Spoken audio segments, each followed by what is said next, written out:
Welcome to the Retro Boost podcast.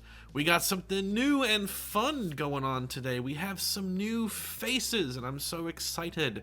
Hello, it's me, Mike, and joining me as always is Tori, but we've got two new friends today. We have Chris, Ios, and also Mike, Crushtonbox, Crush, other Mike. Great to have the two of you here. Give a speech. No. Hello, greetings and salutations. Dysfunction. Chaos ensues. So Thank Chris you for and coming to my podcast. yeah, he took it from me. He got the keys. So Chris and Mike have been members of the Retro Boost Discord since its inception. I believe that they were like members before it even went live as part of like just testing things. I've known them both for a couple of years now, so it's fun to do something like this because we were having a conversation. Was it a text exchange? I think it was a text exchange about like influential actors or something, and Chris threw out like, we need to do a podcast, and I was like, hey, I've already got one. Let's make it official. Great idea. Glad I had it. Here we are. Yeah, Chris created it. He's the producer. So what we're doing today is making a podcast out of that discussion, which is talking about actors, our favorite actors and actors that we think are like the most influential in various ways. So that's what we'll be doing today. So let's kind of hop into it. We're all gonna discuss our favorites and influentials, take some turns here, and then at the end we'll get some opinions from members of the Discord server as well. It'll be a good time. Let's transition to our stage. To top things, to start it off, pick it randomly. Mike can go first. Oh, yay. Let me get your thingy pulled up. Which one are we supposed to say first? Just you can go. It's up to you. It's fine. We were talking about doing an order, but honestly, you know, it's whatever. It doesn't have to be like an official function. All right, we're gonna do favorites first, right? Maybe? Yeah. Okay. So my favorite kind of got derailed by things that will probably be discussed maybe later. But so my second pick was Philip Seymour Hoffman. Oh, and man. mostly because, well, he's been in a lot of great movies, honestly, and he's just a really good character actor. But I'm a huge The Big Lebowski fan, and he plays the character of Brant. And I don't know, me and my best friend quote him all the time. I don't know, just an awesome character in general. And overall, great filmography and awesome actor. So that was kind of like my favorite one. And to honor all of that, I exclusively used screenshots from the movie Twister. Nice. Oh yeah, he was in Twister too. Yeah, that's probably what, like, Thanks for clarifying. Most of the normal people out there know him from. My wife loves that movie. Yeah, I mean, it is a pretty good movie, to be honest. Yeah.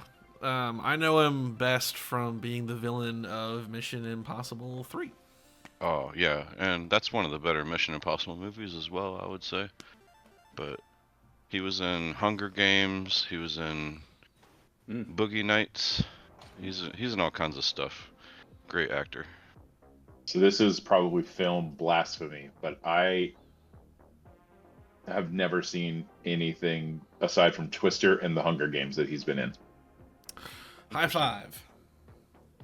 Maybe you've seen him in something you didn't realize it, because he's kind of like I probably have, but like I couldn't place him. Like I've seen clips of him, and with people talking about him as an incredible actor, but yeah, like I can't think of anything I've seen. I haven't avoided anything for him. That's just my just like with games, like we were talking about earlier. I just have this habit of I'll get around to it, and Well, talking with You've Chris, never seen You've never seen any of the Hunger Games movies? that and Twister are the only things I've seen him in. Okay, so you've seen him in a couple of things. So you've never seen any Paul Thomas Anderson movies? Like Not. Boogie Nights or like The Master? Mm-mm. Oh, okay. Well, you should check those out. Yeah. Oh, Yeah, you've yeah, seen The Big Lebowski. He's in that. Who did That he movie's play in that? great. Why Brant. can't I place it? He played the Big Lebowski's kind of like what do you call him? Butler or whatever. Brant. I've got a. When the dude goes to the Big Lebowski's mansion and he's like in the waiting room and he's like looking at all the photos and stuff like that. The guy that's like hosting him. Oh my god! I didn't. It didn't even register that was That's how him. good he is, because you don't even realize it's like he's such a good actor. He just kind of falls into that character, and you don't even really think of it as the actor. Yeah. Yeah. Now, Totally get that. Unfortunately, I don't have any images for Mike's next pitch, which I am very sorry about, and I'll have to You don't acquire have any some images for movies. either of my picks, Mike. Come on, what's going on here? There's He pictures of saved Philip all the Seymour picks for Hoffman. my These two. are two of the best actors of our generation here, and you don't have any picks. I know I failed. I failed really hard on your other one. I'm always trying to pull assets from stuff that I create to avoid issues, and for some insane reason, I just don't own anything from Mike's second pick, which is nuts. I'm on pins and needles over here. Yeah. Who's the second pick? Oh, I'm supposed to say the second one now. Sorry. At your leisure. At your leisure. I just figured we'd kind of wait a while. Silence, you know.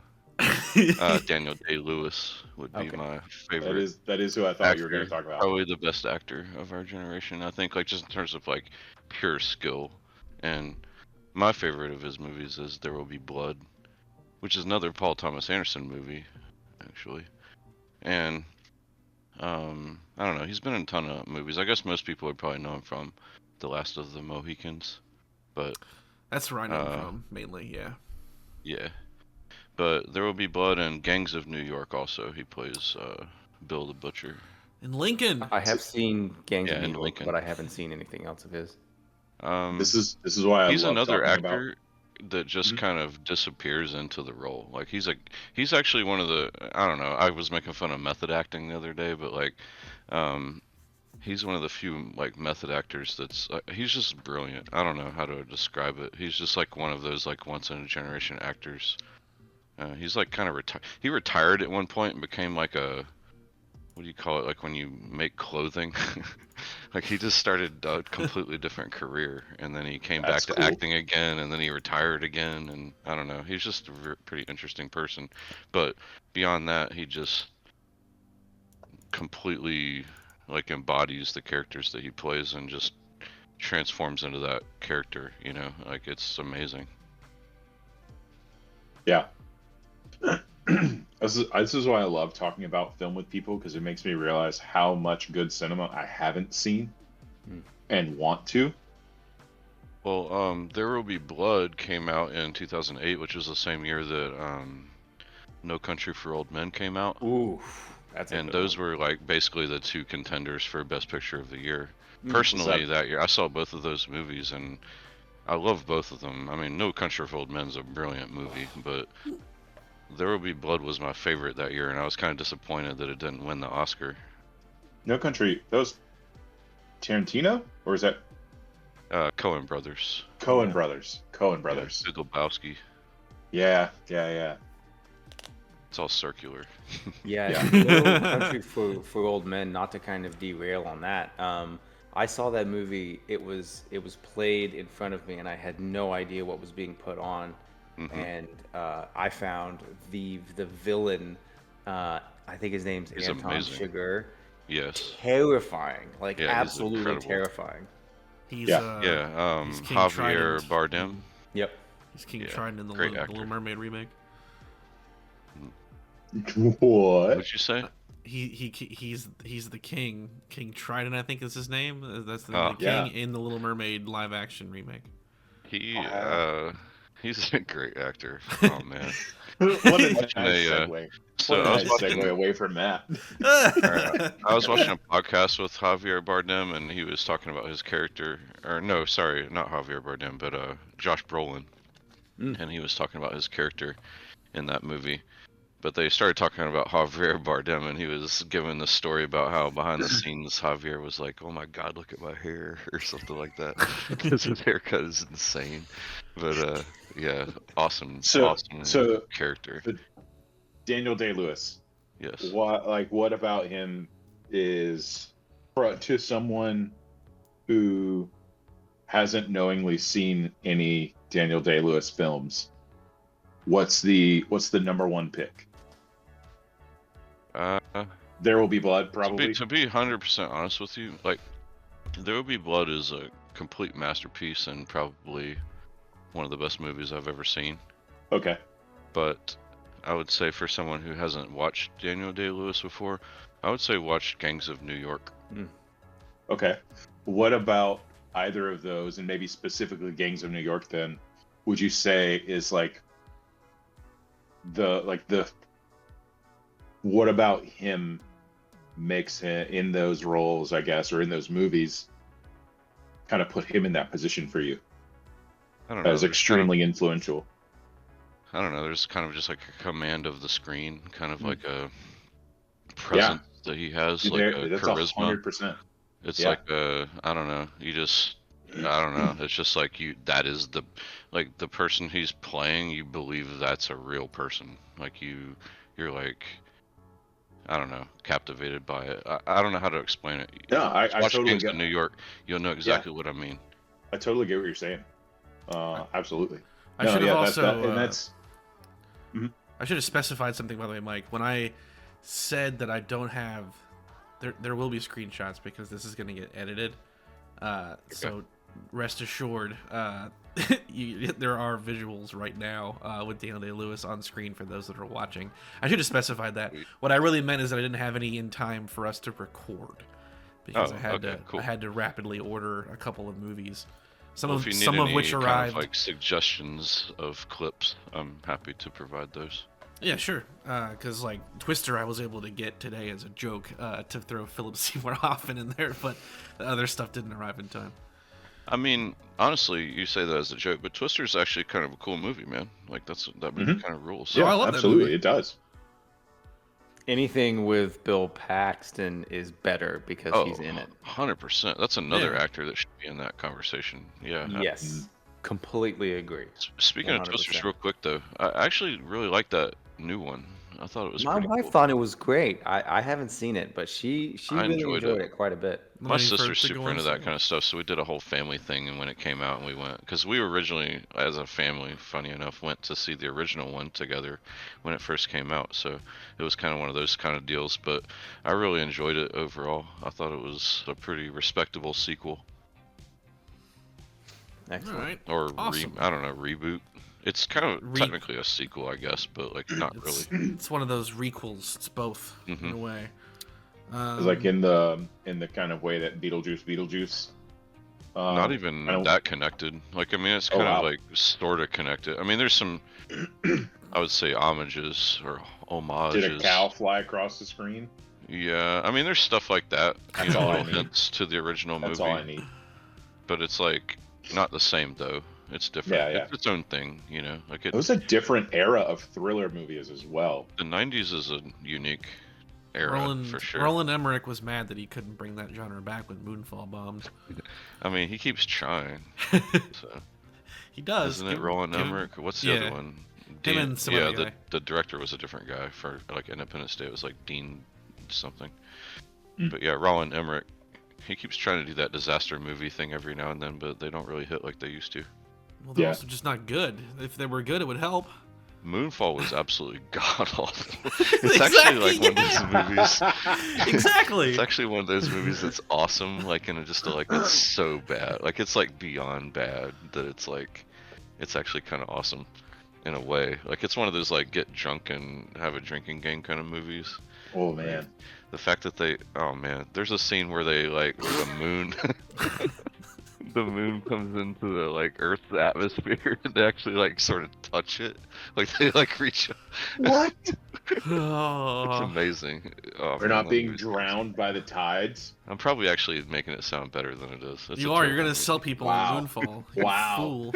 Wow, you're gonna get so many. There's gonna be people emailing you and be like, this is what "You they pay me jerk! for. They're all I gonna ordered be- this movie." They're all gonna be rolling from all accounts. No, I mean it just depends on how you look at it. You know, if you're trying to watch a movie that's good, then it's not that at all. But if you want to watch a shit movie, if you want to watch a shit movie, then hell yeah. I mean, wait a minute. There's a Mike, difference. That's two there's, beeps. There's a difference between I'm sorry. there's like a difference between like good movies and like Tame curse popcorn word. movies and bad movies, right? Like a popcorn Yeah. movie is still like fine, right? Like Independence Day is a popcorn movie. It's serviceable. Independence Yeah, Day yeah. rules. But like Yeah. Great. Moonfall is not a popcorn movie. Like it's I don't know what Moonfall is. It's so bad. I don't even know how to describe it. Like it's kind of one like of the- you should one of the watch it movies because of it's all an time. example. Right, exactly. Yeah, But there you it's go. one of those things where you should almost kind of watch it because it's so bad. No, yeah, I get that. I get All right, I'm Wilson gonna be the to guy. see I'm like gonna how bad things can be. course correct here. Mike, who's next? yeah. You are actually. Oh, okay, all right. Now what I need to know, okay. just tell me A or H, so I know where to start yours on. We're gonna go H first. Okay, stand by. 1, Okay. 2, 3, 4. I swear to God, if this doesn't show the thing I wanted to show, it's gonna be so funny. All right. Okay, so my first pick is when I was a kid, these films were so important to my childhood, both trilogies that he was in. I'm going to talk about Harrison Ford. I I knew did it! Harrison was gonna come up Oh, tonight. yeah. I didn't know who. I didn't know who was gonna do it, but I knew it was Yeah. gonna happen. Yeah. So Indiana Jones was such an important three films for me. All three of them are iconic. All three of them have moments that I just won't forget. My favorite is probably Temple of Doom, which is not the most common pick for the best one. Oh, I'm with you. Yeah, I just love it, dude. I love the shot where you hear the punch and the guy falls, and then you see the kids running from behind him. The whole element in that film regarding him is just so great. And then, of course, the greatest swashbuckler of all time, Han Solo is such an iconic character as well. And then there's other films that he's been in that I don't think get enough credit. Weirdly enough, I love the movie Air Force One. I think it's great. There's just something about that film too. I just think that era just lent itself so well to what Harrison is good at. But again, Indiana Jones 1, 2, and 3, so iconic. Star Wars 4, 5, and 6. I'm not even gonna refer to the other ones. You did just now by Yes, doing that. thank you. There are no other ones. He hasn't even seen 9, by the way. Exactly. He hasn't seen 9. What other No, ones? yeah, I haven't even seen it, and I'm a huge Yeah, don't Star bother. Wars fan, and I was very close to walking out of 8. As soon as should've Princess walked out. Leia started flying through the air, I was done with that. That's fair, but I'll be Wow. honest. Like I like that 8 actually tried to do something different, and then 9. I don't know. 9 sucks. But Harrison Ford, yeah, very Chris, you're muted. influential to my childhood. I love if he's in it. It's gonna be better when he's on screen. I'm gonna be honest with you. I haven't seen Indiana Jones, the newest one. Haven't seen it. Don't really have an Dial of interest Destiny? to. Yes, I did see Crystal Skull, and it's I saw that one. it's whatever. But I have not seen the newest one, and I don't really think I want to, honestly, because kind of like seeing Han Solo in the Force Awakens. It's just not quite the same character. I don't know. Yeah, there's something about it that's off. Like, I agree with you. Like, Mhm. I saw the newest one too, and I don't know. Both of the newer ones have their moments, but like, I don't know. You're right. Like, it's like the same thing you said about Anthony Hopkins. It's like, Yes. it's Same almost thing. kind of like it's been too long since he played the character or something, and he doesn't really. It's just not quite there. Like, it's like it's Doesn't have the Harrison sauce Ford. anymore. Right, there's something missing. I don't know. Like, it's like I don't know. And honestly, the newest one, and depending on how you feel about these things, because you might go either way with this, because I could see why some people would like it as well. But I would say it jumps the shark, and to a degree, like more so than What do you mean Kingdom jumps of the Crystal. shark? Well, I don't want to spoil it if he hasn't seen it, but I don't know. It's just like a lot of people Fair. thought Kingdom of the Crystal Skull jumped the shark with the alien thing. And See, I'm in that camp. if you think that, then this movie really jumps the shark. I Okay, I actually understand the regarding saying now. that. That's what I was at. Regarding the alien thing, I read like a really funny thing like 30 minutes before we got on this call. I saw a really funny meme about Crystal Skull that said that out of all the movies, the aliens were the only like deities that were 100% confirmed on film. And then like someone said, "Well, what do you mean? Like the angels and the demons in the first movie?" And then someone replied to that saying, "Those were aliens in disguise playing the long con." Awesome. Yes. You know what? I can get behind that retcon.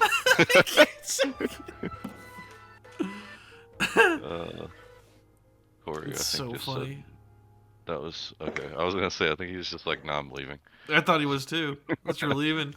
He was like, "No, that's enough." Yeah, alright, set my beats, I'm done. Nah, that's actually kind of a cool idea. I like that. But I mean, the movies have never. I mean, so like it's kind of like the Die Hard movies. Like there's a certain element, like amount of suspension of disbelief, but then they go too far with it. Like in Indiana Jones 2, you know, they jump out of that airplane and there's like a raft, you know, and they float down and they kind of magically hit this mountain and slide down and they don't get hurt, you know, or whatever. And then there's like the scene with the mine cars or whatever, you know, and it kind of, you have to suspend your disbelief. But then 4 comes along and they just go too far with some of the stuff, you know, like the Shia LaBeouf swinging around with monkeys like in the jungle. You know, it's just stupid as shit. Jungle Boy. And it's like and then the thing that really killed that movie for me was when they drive their car off the cliff and then they hit that tree branch and then the tree branch kind of like slowly lowers them into the water and then dude, I don't know. I was just like, nope. Hey, whoa, Like whoa, I wanted whoa. to walk out of the movie at that point. I was just like, Marion nah. lined up that shot. She drove past the cliff and then saw the tree. Yeah, sure. She That pre- makes she- sense. I mean, she honestly, that's prepared. stupid even for like a Fast and Furious movie. So it's like Which is saying something. right, and I was Well, just do you- like, I don't know, like no, do you I'm not. think- Suspension of It's just too disbelief. far. Like you can. There's a certain level of kind of fantasy you can have in that franchise, but the last 2 go too far with it. Do you think that the my opinion. shot of her looking over the cliff when she first rounds it, do you think that was a reshoot because someone said, "I don't think people will believe that they drove off the cliff and caught the tree"? I don't know. We I should don't- have I her just- line I out the don't shot know. and do some math in her head first. I feel like Steven Spielberg was phoning it in with that movie. I don't know. He's a better director than that. I think Harrison have. Ford's later career has been a lot of that, to be honest Yeah. with you. Oh, Yeah, 100%. that's why I love his old stuff, because he yeah. kind of had a heart for it at that time. Oh, his He old just stuff wants is his amazing. characters now dead, so he doesn't have to play them again. It's awesome. Right. That's the beauty Yeah. of modern Harrison Ford is you just like. Well, there's so many. So the 2 that come to mind for me are there's an interview about Dial of Destiny where someone's like, "What was it like to be indie again and be doing stunts?" He just looks at this guy with like complete hatred in his eyes and goes, "They have stunt doubles, you idiot." He didn't say idiot, but like he was like I would they're love stunt doubles. I would love to have a conversation with Harrison Ford. Holy fuck. Well, Sorry. so beep. I think it needs to be brought up that there's a video game coming out soon Oh yeah, I actually want to No. I really want to play that that. could Yeah, I'm be looking forward very to interesting. that. Who's Right, making that? right. I think it's Isn't it Bethesda? is it Bethesda? Yeah, that's what I was gonna say. It's not Oh. Bethesda Um, making it. I don't It, think. it They're probably was an publishing it. Xbox exclusive. Now it's being ported to the PlayStation 5 at some point. And I've said for a while that if it gets ported to the PS5, I'm absolutely going to play it. Depending on the reviews, of course. If it completely bombs, I'll probably take a pass on that. But if it's all right, I will totally play it because I would love to play a game based in that world. You know It's what by I mean? it's by the developers that have been doing Wolfenstein for the past Okay, 10 years. I Yeah, think that's Machine a subsidiary Games. of Yeah. It's Bethesda's the publisher. Bethesda. Published by Yeah. Bethesda. And then you have I just finished Cyberpunk, which I loved that game. Oh I thought it was yes, great. absolutely. Yeah, And that on game's that note, you can't discuss Harrison Ford's career without bringing up Blade Runner. I was yes. literally about to ask. You can't. Yeah. You can't have a conversation about him and not include that. This like, is a good oh, pick. oh. Yeah. Yeah. I love the ongoing feud during the production of that movie between him and Ridley Scott. Like they hated each other Yeah. on set. Plus, just all It's the incredible. different versions of Blade Runner, and then the studio made them do. I think, correct me if I'm wrong, but I think the studio made them do like a voiceover version because they wanted it to be more like noir-like or whatever. So like they made them do that voiceover thing. I've heard people talk about it, and they said that part of the reason that You happy? part of the reason You happy now? Yeah, happy, happy. It's sealed. Okay. It's never gonna get open. You should. Part- Is that the the final reason- cut? Yeah. Yeah, that's Like, the best version. The reason the studio wanted the voiceover was because they were afraid people wouldn't understand the movie without it. They literally one of the first conscious examples of filmmakers / studios actively treating their audience like children and dumbing down the content. If you think about it, like when it was released in early '80s, it's like it's a very. I mean, what other movies were released then? Like the Star Trek the Hold movie was also like a really slow, contemplative, like sci-fi movie, and both of those were not very well received at the time. No, hold the original on. Star Trek movie It's was kind of like definitely not. over time they were respected. So counterpoint to that, Do Androids Dream of Electric Sheep came out in 1968. Hmm. And that's the book that that Blade Runner is not based on, because if you read the book, they're nowhere near each other. But that was the It's inspiration inspired by. for Blade Runner. Without that book, Blade Runner wouldn't exist. The whole Blade Runner thing. I never. So there was a TV and show of Didn't Blade Runner. I don't know Orwell if you write knew that. 1984 in the 30s? Yeah. Like, it's so hard for me to buy that. Audiences have been smart. People have always been smart about the media that they consume, and it's just such a slap in the face to do something as critically beautiful as Blade Runner, to me at least, and just dumb it down. Just for mass curb appeal. That's literally all it was. Just There's also- adding curb appeal to it. I have that like special edition one that has like all. Yeah, all and the it has it versions of without the it. movie. It's And the it has only like one I watch. It has that version. It has the director's cut, quote unquote, which really isn't a director's cut. And No. then it has the work print version, which was kind of like an early cut. And then it has like the final cut or whatever. But Yeah. I mean, they're all interesting in a. So I like when I first got that, I just binged it. I just like watched all 4 versions like back to back. And That's awesome. That's Yeah. a Lord of the Rings commitment. yeah. I mean, it's I don't know. When I was growing up, like I knew of that movie, but I never really. It was as a kid and as a teenager, it was like too slow or whatever, you know. And it was just Sure. kind of like, I just thought it looked cool, but I just didn't really understand it, you know. And Yeah. it wasn't until I got older that I watched it and I just really connected Same. with it, and it's like just an incredible movie.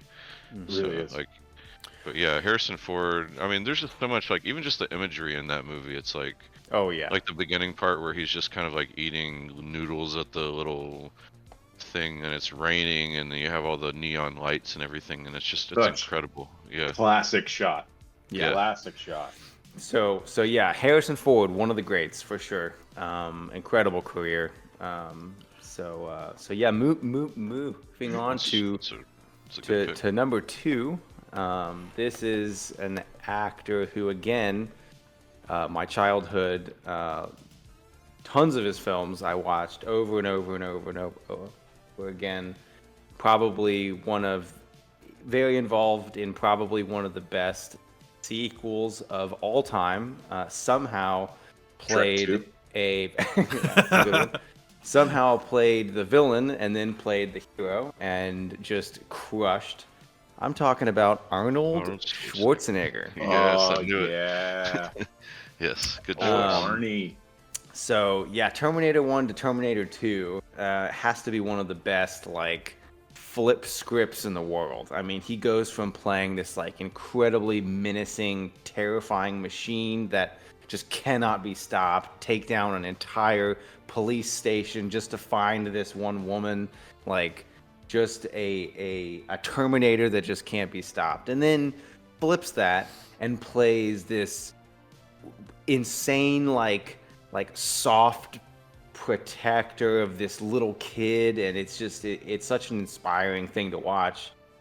And somehow you become emotionally attached to this machine. You know, the thumb going into the fire at the end of the film is just burned into my brain, you know? Mm-hmm. And kind of the way that John Connor kind of tries to teach the Terminator humanity throughout that film. It's so incredible, and the soundtrack in those films, just incredible. You know, and then he's in Predator, and to me, that's one of the greatest like popcorn action flicks like of all time.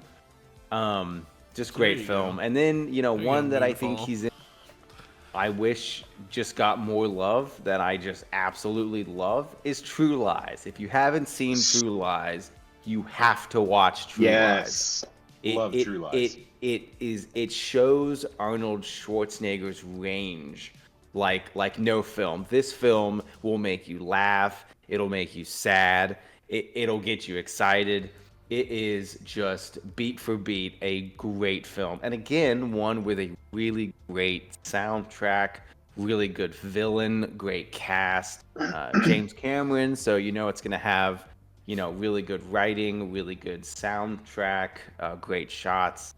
True Lies, just really, really great. And then going back into some of the old stuff that I watched, you know, a ton when I was a kid. The Running Man. Absolutely love that movie. Yes. Have not seen The Running Man. Just you pop that one in and give it a watch. Total Recall. Love the film. You know, and then one or no lobotomy? I do what? What do you think? Is it a dream or no? Ooh. Dream or no dream? You know what the correct answer is? It's actually C. It's a trap. Don't even say that. There's no correct answer. But that is the correct answer. The correct answer is there is no answer. Oh, I got you.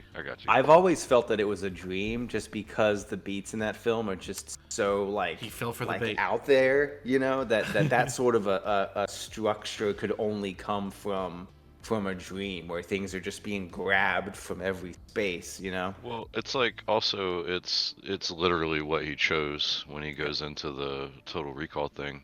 Mm-hmm. But at the same time, though, like I think it just 100% works either way. That's the brilliance of it. Like, That's it's like the idea. Whatever you think, like there's no, like you could find like little hints or evidence of either like kind of idea there. So it's like it's really cool in that way.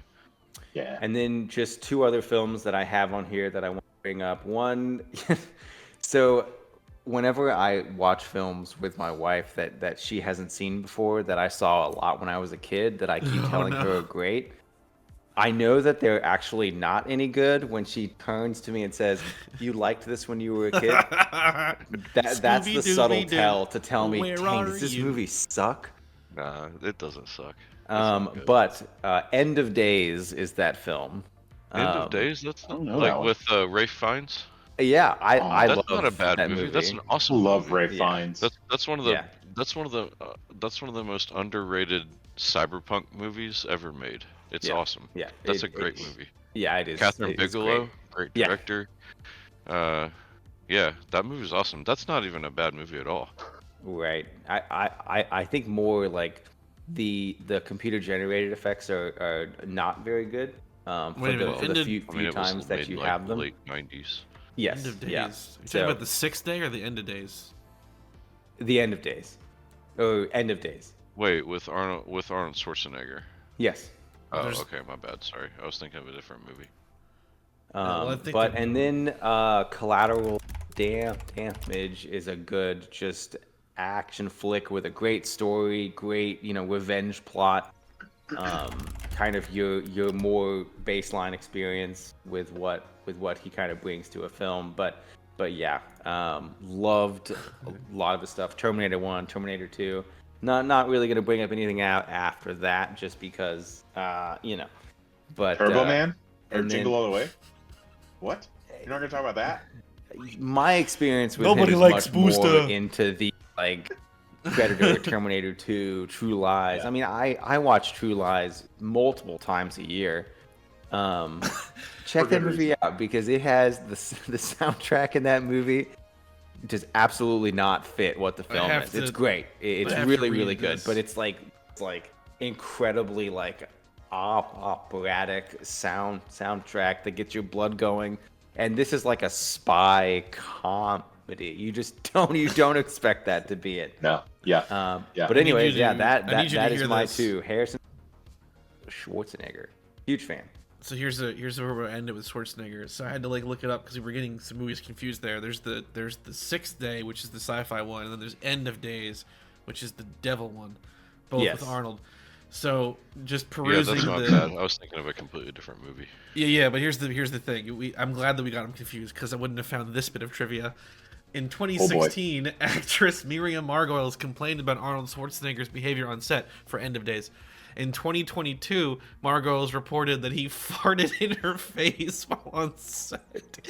Schwarzenegger did Holy not respond to the allegation. What? Hey, I gotta show you something. What the hell's happening? All right, That yeah, that's kind of is- amazing. That is so the funny. Governor. Yeah. That's incredible. Oh my God. That's His life story in general is amazing, honestly. yes. Yeah. Have you seen the Arnold documentary thing on It's Netflix? awesome. It really is. I haven't. Awesome. I've caught You should I've probably definitely caught watch that. snippets of it here and there, and just some of the trivia stuff I've seen You about should him. watch but it. yeah. He's Suddenly- very open in it. I feel like he's kind of just honest. Suddenly, Yeah, him I mean, he's farting a in people's very, faces all over oh. the place makes more sense now. It's Yeah. all coming together. He's a very open and down to earth guy. He's just a dude. And it's so cool to see him go be this massive action hero. Because I mean, especially think of a lot of the other action heroes in that era, like Seagal, who's Yeah, just yeah, known for Seagal. being an absolute prick. And he is. Everybody loves Arnold. Yeah. Except for Arnold- that one lady because he farted on. Arnold, I wonder, did he apparently he's inspiring though. I mean, it's like if you listen to him, it's like he knew what he wanted to do from a pretty young Yeah. age, and he just Yeah. made it happen. He just straight Yeah. up was just like, I'm gonna do that, and he just did it. Yeah. Mhm. I'm envisioning the Love that. Peter Griffin grabbing Meg kind of situation with that farting incident too. Oh my god. All right, yeah, Arnold's a great pick. Harrison Ford's a Yeah. good pick. They're great. Phenomenal. Tons of catalog of great movies. And even when Arnold came back to acting, post 2000 kind of 10 territory when he was old. If you haven't seen it, I would recommend The Last Stand. It's pretty decent. Okay. He gives I don't think I've seen it. he gives a good Actually, That performance. sounds in it. familiar. Johnny Knoxville's in it. Yeah, it's So Johnny awesome. Knoxville It's a good and movie. It's a good Schwarzenegger movie. sharing screen time. Forrest Whitaker's also in it. It's pretty Oh, good. wow. I like it. Wasn't that his first movie since after after his governor term ended? Like, wasn't that the first movie he did I when he came think back it to might acting? have been. Yeah, it was definitely Yeah. like his, because they advertise it kind of like Arnold's back, but he's also Yeah. old. No, that movie does rule though. That's a good movie. Nice. He's I'll have to back, check but that I own out. it on not the Blu-ray. same. Yeah. He's Markedly not back the and same. not better than ever. Yeah, it's Yeah. pretty good though. All right, cool. Chris, hit us Yeah. with your picks. So my pick is, I don't know how he wouldn't be a household name. Everything from kids movies to essentially teen dramas, all the way to very adult and like horror esque and like psychological thriller, everything. Robin Williams. Oh man. Hook is. Oh my god. I'm so glad that that's the image you took, because that bow is so that scene, that moment in that movie is just everything to me. Look at him. That's Peter Pan, man. Like That's Peter effing Pan. Like, and also they did my boy Rufio dirty by letting Hook take him out. The food fight scene, it's incredible. What the hell? But like Adam Robin, he just had this dedication to the craft of acting, and it was largely based in his own kind of personal demons. Like he's in interviews, he talks about like the characters he plays, and his mind is taking on the role of just quote unquote the hero, and changing himself into that person to do the things that he feels like he couldn't have done himself. And it's somebody mentioned Mike, you mentioned Daniel Day-Lewis and just his command of the screen. Yeah. I challenge anyone to find a scene with a movie or a scene with Robin Williams in it where he is not the point of that moment. I was thinking of Good Will Hunting. Oh, incredible! Yeah. And even in that, and that's what I was going to get to, is he in that where he is just the centrifugal force of whatever's happening on screen there. It's never about him. It's always about how his character can better someone else on screen. Even in a story like Hook, which is, on the surface, it's a story of what would happen if Peter Pan grew up. But in reality, it's the story of it's an insanely complex and beautiful story of finding a way to not lose the magic and innocence of childhood while having to face the reality of life as we grow. And unlike Captain Hook, who hates clocks, destroys them, the metaphor being that he is frozen in time. He's frozen in this thing, in this moment, that despite having grown old, when Pan takes the wig off at the end, he says, "At least give me my dignity." At the end of it, it's a comedic line, and Dustin Hoffman is tremendous in that role. But like, yes, he is. Jesus, it's I cried. I watched that movie on Thanksgiving and just spent most of the time watching it crying. Just it's because it's such a heart-wrenching story of what it is to grow up. And you only become the villain, you only become the pirate when you lose the magic of your youth. But you can grow up. You have to grow up. Time will not stand still for you. There is no Neverland. But if you lose that magic, you become the bad guy. You get older, like physically, but you can still maintain like a youthful spirit. Yeah, absolutely. Another kind of favorite of mine is the Dead Poet Society. Good Will Hunting is kind of the easy one. Believe it or not, I've only seen that movie once. I mean, it's a long movie, but like, it's incredible. It's crazy that Matt Damon and Ben Affleck just came swinging out the gate with that. Yeah, yeah.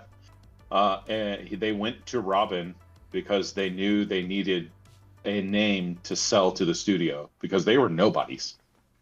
And Robin read the script and was like, this is a story. I need to be a part of this. And that's another part of why he is my favorite actor. Like that's how he viewed, especially in the early parts of his career, that's how he viewed his roles.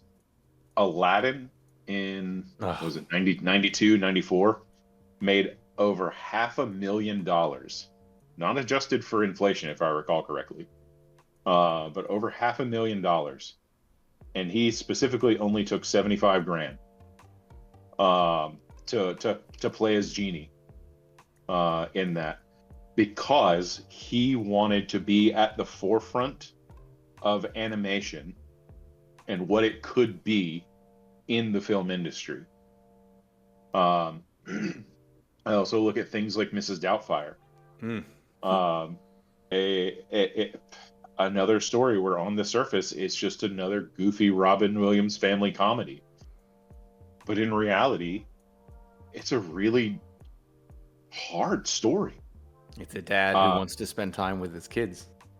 Yeah, and because of the court, because of legal things, because of his own flaws, can't. And if I remember correctly, the decision to have the parents not get back together at the end was partially due to him and his input in that in the production. He wanted there to be a happy ending for the kids whose parents didn't get back together.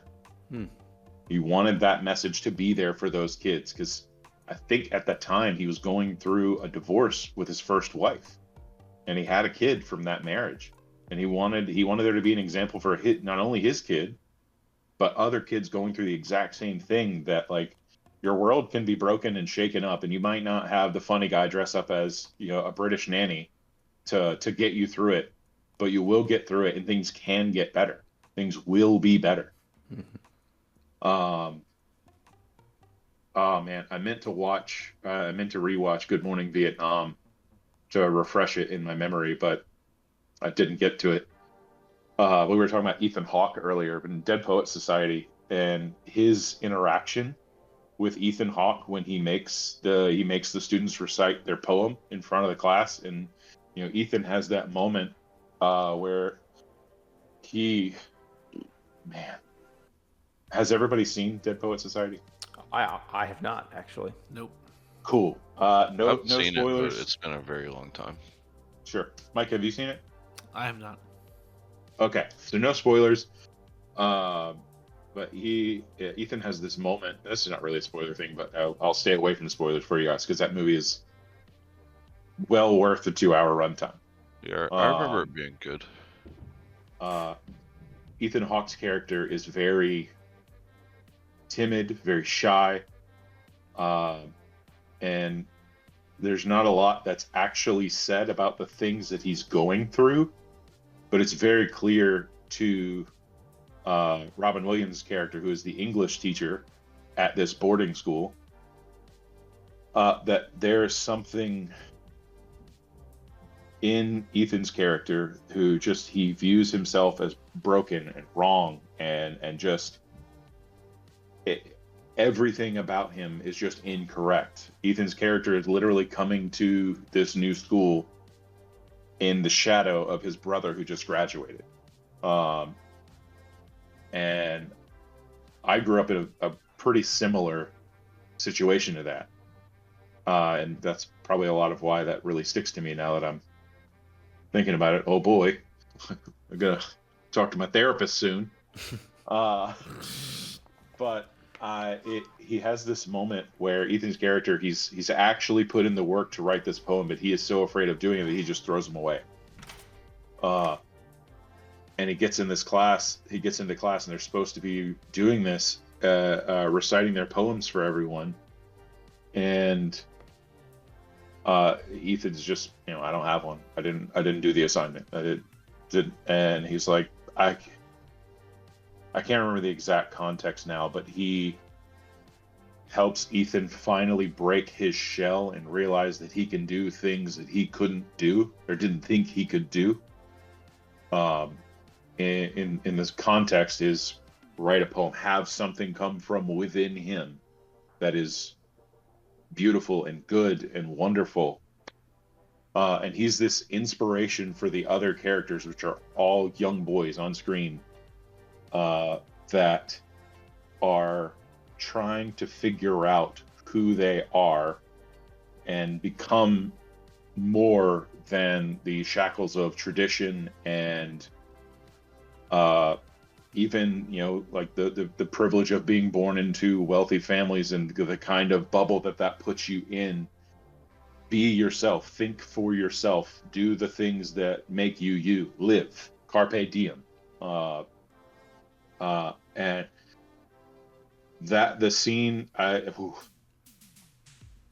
it's an incredible movie with a dark, sad ending that makes you, and I think this is true for all of the Williams movies that I can think of. There's something beneath the surface about living actively, choosing to do the things that make you you, be yourself. Don't be ashamed of who you are. Figure it out. Figure it out young, and live a real and true life. Mm-hmm. And that's just incredible. Yeah, man. Two films of his that I can't we can't discuss him without me bringing up. One being Insomnia, just because him transforming into a villain and kind of seeing the range there too kind of speaks to his craft and one of the things that absolutely made him great. And two, him as Rainbow Randolph in Death to Smoochie. If you haven't seen that movie, I highly suggest it. It's about the dark side of children's television. It's directed by Danny DeVito, Ed Norton, Oh, wow. Robin Williams, Catherine Keener. Excellent film. Really, really good. And Williams is brilliant in that film. Both of those are... Oh, go ahead. Both of those are on my list of ones to get to very soon, because I realized in kind of digging through stuff in his catalog how much of his I hadn't seen. Those, The Fisher King, which was, if I remember correctly, not well critically acclaimed, but the story is just, it's cool and it's neat. And 1 Hour Photo, which is another one where he kind of steps into a weird, I guess, villainous role. I haven't seen it. He's kind of like a villain, or sort of like a creepy role. A morally gray character for sure, from what I understand. Absolutely. That's what I was gonna. That's what I was gonna say. So you nailed it. Yeah, and man, the end of his life is just so tragic. I mean, on that exact note, I typically do not possess the empathetic part of my brain when celebrities pass. I don't. They're another human being. I appreciate their media, but I don't. So I'm not gonna. Their passing is gonna be a fleeting thought of mine. I'm just not gonna care. Robin Williams was the first time where that kind of hit me, and I was like, wow. And primarily because of roles like Mrs. Doubtfire, Jumanji, The Genie. Incredible. Yeah. Those films that I was kind of raised on. When he passed, I felt that. And that was the first time that I had really experienced that, for sure. I think you nailed it in the terms of like it's nostalgia. So it's like, you know, like if say like my generation, like, you know, say like Orson Welles died, it's kind of like, well, that was a person that was before my generation. It's like, I don't know, cool actor, you know, he was in a couple of movies that were made when I was a kid or whatever, but like I don't know. I didn't really, it's like I don't really care. Like I don't know that person really, but it's like if somebody like say Arnold Schwarzenegger or Sly Stallone or I don't know, Harrison Ford or whatever. Like when those dudes start passing away, that's different. It's like that's like part of your nostalgia, like part of your childhood, part Yeah. of your like development as a human being. Yeah, for sure. Fun fact about Mrs. Doubtfire.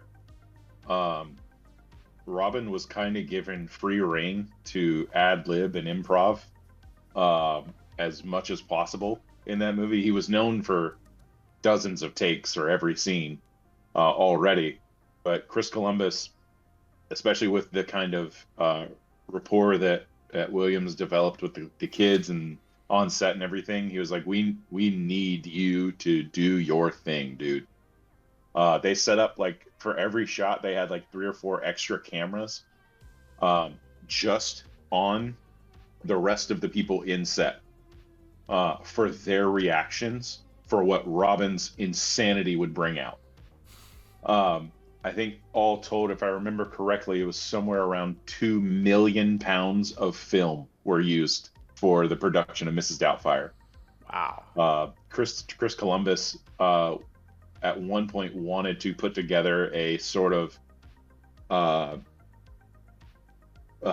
what am I looking for? Like a collection of not just roll the tapes kind of thing, but like these were like a big behind the scenes kind of thing that would have basically been like a feature length commentary on that. And I think around the time that it started to go into production, I think it was around the time of his passing, and they decided not to, just in kind of a don't really want to feel like it's a publicity grab on the death of a household name kind of thing. But there was so much in that no one has seen, and it's just incredible that there was so much for him. And he's one of the saddest things I think I've ever heard. Was the person who did makeup for Williams on the show, that he did right before he passed. This was when Williams wasn't just depressed. He had, if I remember correctly, it's diffuse Lewy body something. Lewy body dementia is what it was. Yes. And he was aware, like mentally aware of his mental decline.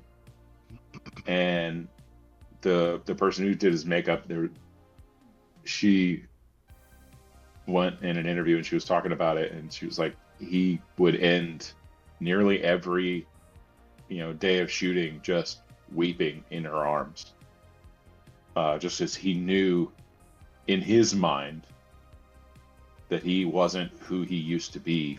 He called the director for the show at like 2:00 in the morning in a panic, like, is it good? Am I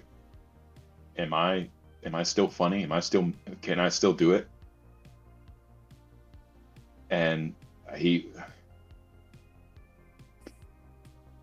seeing where he was and all the things that he did, and just from his beginning in stand up and Mork and Mindy all the way to when the decline really started, seeing how he was just 10 steps ahead of everything all the time, and then knowing that that's where he was at the end, that hurts. Yeah, he had if you ever want to see like what happens when you put a star like him into a TV show and see it elevated immediately. There was an episode of Law and Order SVU where he plays the main villain, and again does a really great job. That stuck with me as well. Regarding his work. Did you guys know that Mork and Mindy was a spin-off of Happy Days? Yes, it was. Yeah. He had like a one-off appearance as this alien character named Mork. It's crazy. in Happy I Days. guess that was after it jumped the shark, which coined the term, I think, actually. It did. Yeah, and his charisma in that role led to Mork and Mindy, which just blew him up. Awesome. Yeah, that's a good choice. Good That's actor. a very good choice. Yeah. When you suggested that, I was like, oh, dude, Chris wins. Yeah. Chris absolutely wins because I know that I knew right away from the conversations that we've all had together and that you and I have just had on our own. I was like, this is gonna be very deep. Like he's gonna. Some of our stuff may be like, oh, I like Harrison Ford because he calls people morons to their face. Like there's gonna be some funny stuff in He there, does. but I was He like, does. that's gonna be a deep one. The last thing I want to say real quick on Robin Williams, I distinctly recall like kind of 2008 to like around before his passing. It definitely stopped at that point for obvious reasons, but like 2008 and like forward, there was like this huge movement of like critique toward his performances in all kinds of things that I watched at that time that was like acting like propaganda of sorts to make you like want to hate him. Like web shows like The Nostalgia Critic back then, and then like Family Guy has taken countless stabs at him. Just all this stuff, and like even back then, and then looking at it now, I'm like, why You're though? dumb. Like, I'm like, what's wrong with you people? he also got into it with Disney because of Aladdin. Yeah, I remember that. There's some kind of merchandising contract he had, like against them, right? For the benefit of charity or kids or whatever it was. Well, no, his part of his sign-on and the part of the reason he took virtually, by comparison, nothing in salary for that job was for just the sheer altruistic nature of it. And part of his contract in signing on was that they wouldn't use his name or his character's likeness in advertising. Yeah. Or merchandising and things like that. And then what did they do? They turned right around and just capitalized on his name, on the character that he created and that he brought to life on screen. So much so that like he is not the voice of Genie for Return of Jafar. Yeah, he came back for the he third one. refused to return. There was the CEO at some point did make a public apology. Not that it changed anything, unfortunately. But he did make a public apology and acknowledged that that the actions they took as a company were out of contract. They were out of character for what was expected and requested. And then he agreed to come back for something. I can't remember.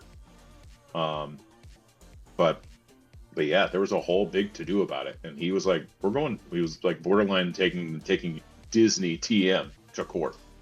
Yeah, as you should, because like the thing that really confused me about the culture of hostility toward him through all of those things I mentioned is like it's like someone can have like an event happen and you can take a piece of that event and make it out of context and like create a narrative around it. It was like those entities were like spinning this narrative that all Robin Williams was like bad jokes and going after the jokes. And it's like, dude, this is the dude that's in Good Will Hunting. Like this is the dude that's in Hook. This is the dude that voiced the genie. This, like, what are you doing? You're taking like one ultra specific thing from like a stand-up routine that he did God knows how long ago before any of this. Yeah. And like you're spinning this tale that it's everything that defines him. Yeah. I remember what you're talking about now. Everybody tried He's not Will Ferrell. Right. Everybody tried to paint him as like a one-trick pony, and I'm just like, wow. He has and I thought I hadn't seen range. a lot of What cinema. are you talking about? Like, are you good, dog? Like, are you in the same reality as we are? No, they're not. Like even just looking at Hook as like a macro of his entire thing, he has an incredible range in that movie. There's like one scene where he acts like a little buffoon, and it's all part of him like going too far into his like Peter Pan persona role, having to grab back onto adulthood. Like there's like 45 seconds of it, and people are like, "Oh, that's all he is." Yeah, it was wild. It's crazy, absolutely wild. But yeah, great actor though, incredible actor, great legacy. Incredible. Yeah. Named his daughter Zelda, which is really cool. Oh yeah, instant win. Yeah, he gets it. Yeah. So now let me Yeah. go over mine two here. The second one might surprise you, and the second one's kind of more functional versus me actually liking him as an actor, but I got reasons for it. But the first one's my kind of favorite. It was a pretty easy pick for me because this guy, he's been in what is my unironic favorite movie of all time, and man. a host of other movies that I adore, and that is Johnny Depp. Nice. Johnny. I almost picked Johnny Depp. Yep, so did I, actually. Brilliant that's character amazing. actor. I'm so glad he came up. Yeah. He definitely fell out of things, post like kind of 2012. Sure, Pirates But- became irrelevant. Yeah, but prior to that, though, man, he was like one of the biggest actors ever. Mm-hmm. I think at one point he like literally was actually like he Yeah. was at one Yeah. point like the highest paid. Now it's Robert Downey Jr. Right. But so number one, I think he's a brilliant character actor. Like he can really like disappear into a role. Like there is nothing that's like, at least at first, maybe you can debate this for like 4 and 5, but like Pirates 1 through 3, like there is nothing like overtly silly or weird or satirical about Jack Sparrow. Like that is a character Agreed. he disappears into. I needed Jack Sparrow lore in that era. Yeah, Yeah. it's awesome. He was so good with it that it changed the movie. Like the movie originally, Yeah. that was just a supporting character. I'm not sure what degree he was in it, but it wasn't as big as it ended up being. He made it. They were like, oh Yeah. my god, we got gold here. We got to act on this. Yeah. It's awesome. And then like I love a lot of his earlier stuff too. But the biggest reason for me for him beyond that is Ed Wood. So Ed Wood's my favorite movie ever. It has been for a long time. Nothing's ever kind of touched it for me. It's a kind of comedic biopic of Edward D. Wood Jr., struggling real life filmmaker who made some of what are considered the worst movies of all time. No, they're not. All of his movies are better than Moonfall. That's 100%. I mean, They're excessively entertaining. Like they are the best kind of bad movie, for sure. But about- in real life, Ed Wood like tried to What break about? I heard that. in real life, Ed Wood tried to break into Hollywood and failed miserably, and he was using aged actor Bela Lugosi, who played Dracula in the first original Dracula. He was using that guy as like a vehicle to like make his movies more legit, which didn't really work because Lugosi was really washed up at the time. So Tim Burton made this biopic. It has tons of big names in it. Johnny Depp is just one of them. You got Bill Murray's in there. Who else? Sarah Jessica Parker. And I many definitely thought you were about to say he made this epic biopic, Edward Scissorhands. Edward Scissorhands is amazing. Great movie. Yep. Sorry, continue. others. That, I mean, it kind of is. It is. It's very true. Another example of his like kind of character acting. But I love Ed Wood though because like it's a movie that really speaks to like young filmmakers because they're seeing someone who like has the passion, has the enthusiasm, but doesn't have the discipline. Because that's the real life Ed Wood's flaw, is that he just didn't have the discipline. He would do like single takes and print the film and move on. His sets, he would like leave errors on purpose. Like the most famous one is when Tor Johnson, this real life wrestler who was part of his little gang, slams into one of the fake door frames of the set, makes the whole thing wobble. This is in the actual movie, and he lumbers through. And in Tim Burton's retelling of this, the cinematographer is like, "You want to redo that take?" And Depp's response, as it would, is, "Oh, in real life, he would struggle with that every day because of how big he is. It's realistic." Like it's just the kind of ridiculous filmmaker that he really was. That's amazing. Like the It's a Tommy, great movie. What's his name? Tommy Wiseau or whatever of his time. Very similar. Wow. That's a pretty good comparison because like there was Yeah. a similar like kind of I speedy did not get laziness to the both of their kind of works. The difference being that Tommy Wiseau was like rich and no one knows how or why. Ed Wood was not. The biggest That's mystery amazing. of Tommy Wiseau is where the hell he got $6 million from, and we'll never know the answer. Maybe somebody will make a documentary about it one day. Well, they did. James Franco did. Yeah, it's a punchline in the movie yeah. too. Good point. The Disaster Artist, great movie. Yeah. I love that movie. One of the Johnny Depp films that me and my wife go back to all the time is a horror film he's in called Secret Window. I love Secret Window. It is excellent. Mike, if you haven't seen it, it's great. It's really, not. really good. Yeah. It's Johnny Depp being Johnny Depp, and it's really good.